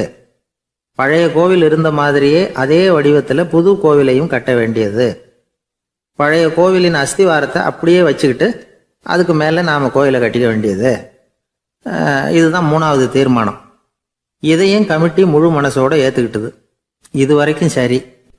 இப்போ அந்த கமிட்டி 4வதாக ஒரு முக்கியமான தீர்மானத்தை கொண்டுகிட்டு அதையும் ஏகமனதாக நிறைவேற்றி விட்டது. அது என்ன தீர்மானம்னா, புதிய கோவில் கட்டி முடிக்கிற வரைக்கும் பழைய கோவிலை இடிக்கிறதில்லை அப்படிங்கிற தீர்மானம். எப்படி இருக்குது பாருங்க இது. பழசை இடிக்காத வரையில் அதே இடத்துல புதுசாக எப்படி கட்ட முடியும்? பல விஷயங்களில் நாம் நடந்துக்கிற முறையும் இப்படி தான் இருக்குதான். வாழ்க்கையில் முன்னேறணும்னு ஆசைப்படுவோம், அதே நேரத்தில் அந்த முன்னேற்றத்துக்கு எது தடையாக இருக்கோ அதை விட்டு விடுறதுக்கும் மனசு வராது. வெளிநாட்டில் ஒரு பெரிய விருந்து நடந்துக்கிட்டு இருந்துதான். எல்லாரும் மது கோப்பையும் கையுமா அலைஞ்சிக்கிட்டு இருக்கிறாங்க. ஒருத்தர் மட்டும் கையில் எதுவும் இல்லாமல் ரொம்ப நல்ல பிள்ளையா சாதுவா ஒரு ஓரமாக தனியாக உட்காந்துருக்கிறார். அவர்கிட்ட நெருங்கி வாங்க மது சாப்பிடலாம் அப்படின்னு கூப்பிட்டாங்களாம். என்னை வற்புறுத்தாதீங்க, நான் என் மனசுக்குள்ள உறுதியாக தீர்மானம் பண்ணிவிட்டேன் அப்படின்னாராம். என்ன தீர்மானம் பண்ணியிருக்கீங்க அப்படின்னு கேட்டிருக்காங்க. ஏற்கனவே முழு போதையில் இருக்கும் பொழுது மறுபடியும் மது கோப்பையை தொடரதில்லை அப்படின்னு தீர்மானம் பண்ணியிருக்கேன் அப்படின்னா. நாட்டில் நல்லவங்க ஒருத்தர் 2 பேர் இருக்கிறதுனால தாங்க மழையே பெய்யுது அப்படின்னு சொல்கிறது உண்டு. நல்லார் ஒருவர் உளரேல் அவர் பொருட்டு எல்லாருக்கும் பெய்யும் மழை. சில சமயம் ரொம்ப பேர் திடீர்னு நல்லவங்களா ஆகிடுவாங்க போல இருக்கு. அதனால தான் விடாமல் பேய் மழையாக கொட்டி தீர்த்துடுது. எல்லாரும் நல்லவங்களாயிட்டா உலகமே தாங்காது போல இருக்க. அப்பப்போ ஒருத்தர் 2 பேர் நல்லவங்களாகணும், அப்போ தான் சீராக மழை பெய்யும். மாதத்துக்கு 3 பேர் நல்லவங்களானா மாதம் மும்மாரி பொழியும். இதெல்லாம் வேடிக்கை பேச்சு. இப்போ இதெல்லாம் ஒரு பக்கம் இருக்கட்டும், இப்போ விஷயத்துக்கு வருவோம். ஒரு கும்பலில் நல்லவன் யார் அப்படிங்கிறத எப்படி கண்டுபிடிக்கிறது? இதுக்கு ஒரு வேடிக்கை கதை உண்டு. என்னுடைய நண்பர் ஒருத்தருக்கு அவங்க பாட்டியம்மா சொன்ன கதையும் அது. அது என்ன கதைன்னா, ஒரு ஊரில் ஒரு சமயம் பலமான மழை பெய்ய ஆரம்பிச்சுட்டு தான். இடி மின்னல் ரொம்ப கடுமையாக இருந்திருக்குது. ஆரம்பித்த மழை வர வர கடுமையாக ஆகிட்டு இருக்குதே தவிர நிற்கிற பாடா தெரியல. ஊர் ஜனங்கள்லாம் பார்த்தாங்க. இதுக்கு மேலேயும் வீட்டு உள்ள இருந்தால் ஆபத்துங்கிறத புரிஞ்சுக்கிட்டாங்க. ஏன்னா வீடெல்லாம் இடிஞ்சு விழுந்துருமோங்கிற பயம். உடனே எல்லாரும் புறப்பட்டு ஊருக்கு பொதுவாக இருந்த ஒரு மண்டபத்தில் போய் தங்கிக்கிட்டாங்க. மின்னல் கடுமையாக இருந்தது. இடி எந்த நேரத்துலையும் விழலாம்ங்கிற நிலைமை. எப்போ விழலாம்னு பார்த்துக்கிட்டு இருக்குது. அந்த மண்டபத்தில் இருந்த ஜனங்கள் மனசுக்குள்ள ஒரு பயம். நம்ம கூட்டத்தில் யாராவது ஒரு கெட்டவன் பாவம் பண்ணவன் இருந்தால் கூட இடி வந்து இந்த மண்டபத்தில் விழுந்துரும், அது எல்லாருக்கும் ஆபத்து அப்படின்னு நினச்சாங்க. சரி, இதுக்கு என்ன பண்ணலாம் அப்படின்னு யோசனை பண்ணாங்க. அந்த கூட்டத்தில் ஒரு பெரியவர் இருந்தார். அவர் ஒரு யோசனை சொன்னார். இதை பாருங்க, அதுக்கு ஒரு வழி இருக்குது. அதோ எதிர்த்தாப்புல கொஞ்சம் தூரத்தில் ஒரு உயரமாக மரம் ஒன்று இருக்குது பாருங்க. பொதுவாக இடி வந்து சுலபமாக விழறது அது மாதிரி உயரமான மரத்தில் தான். நம்ம கூட்டத்தில் இருக்கிறவங்க எல்லாரும் ஒவ்வொருத்தராக போய் அந்த மரத்தை தொட்டு விட்டு திரும்பி வந்துடணும். நம்மள பாவம் பண்ணவன் யாரோ அவன் அந்த மரத்தை தொடுற சமயத்தில் இடி விழுந்துடும், அவன் மட்டும் போயிடுவான், மண்டபத்தில் இருக்கிற நாமெல்லாம் பொழைச்சிக்கலாம் அப்படின்னு ஐடியா கொடுத்தாரு அந்த பெரியவர். இது நல்ல யோசனையாக பட்டது. எல்லாரும் ஒத்துக்கிட்டாங்க. ஒவ்வொருத்தராக போய் அந்த மரத்தை தொட்டு விட்டு திரும்பி வந்தாங்க. இடி எதுவும் விழலை. இன்னமும் பாவம் பண்ண ஆசாமி அதை போய் தொடலை போல இருக்கு அப்படின்னு நினச்சிக்கிட்டாங்க.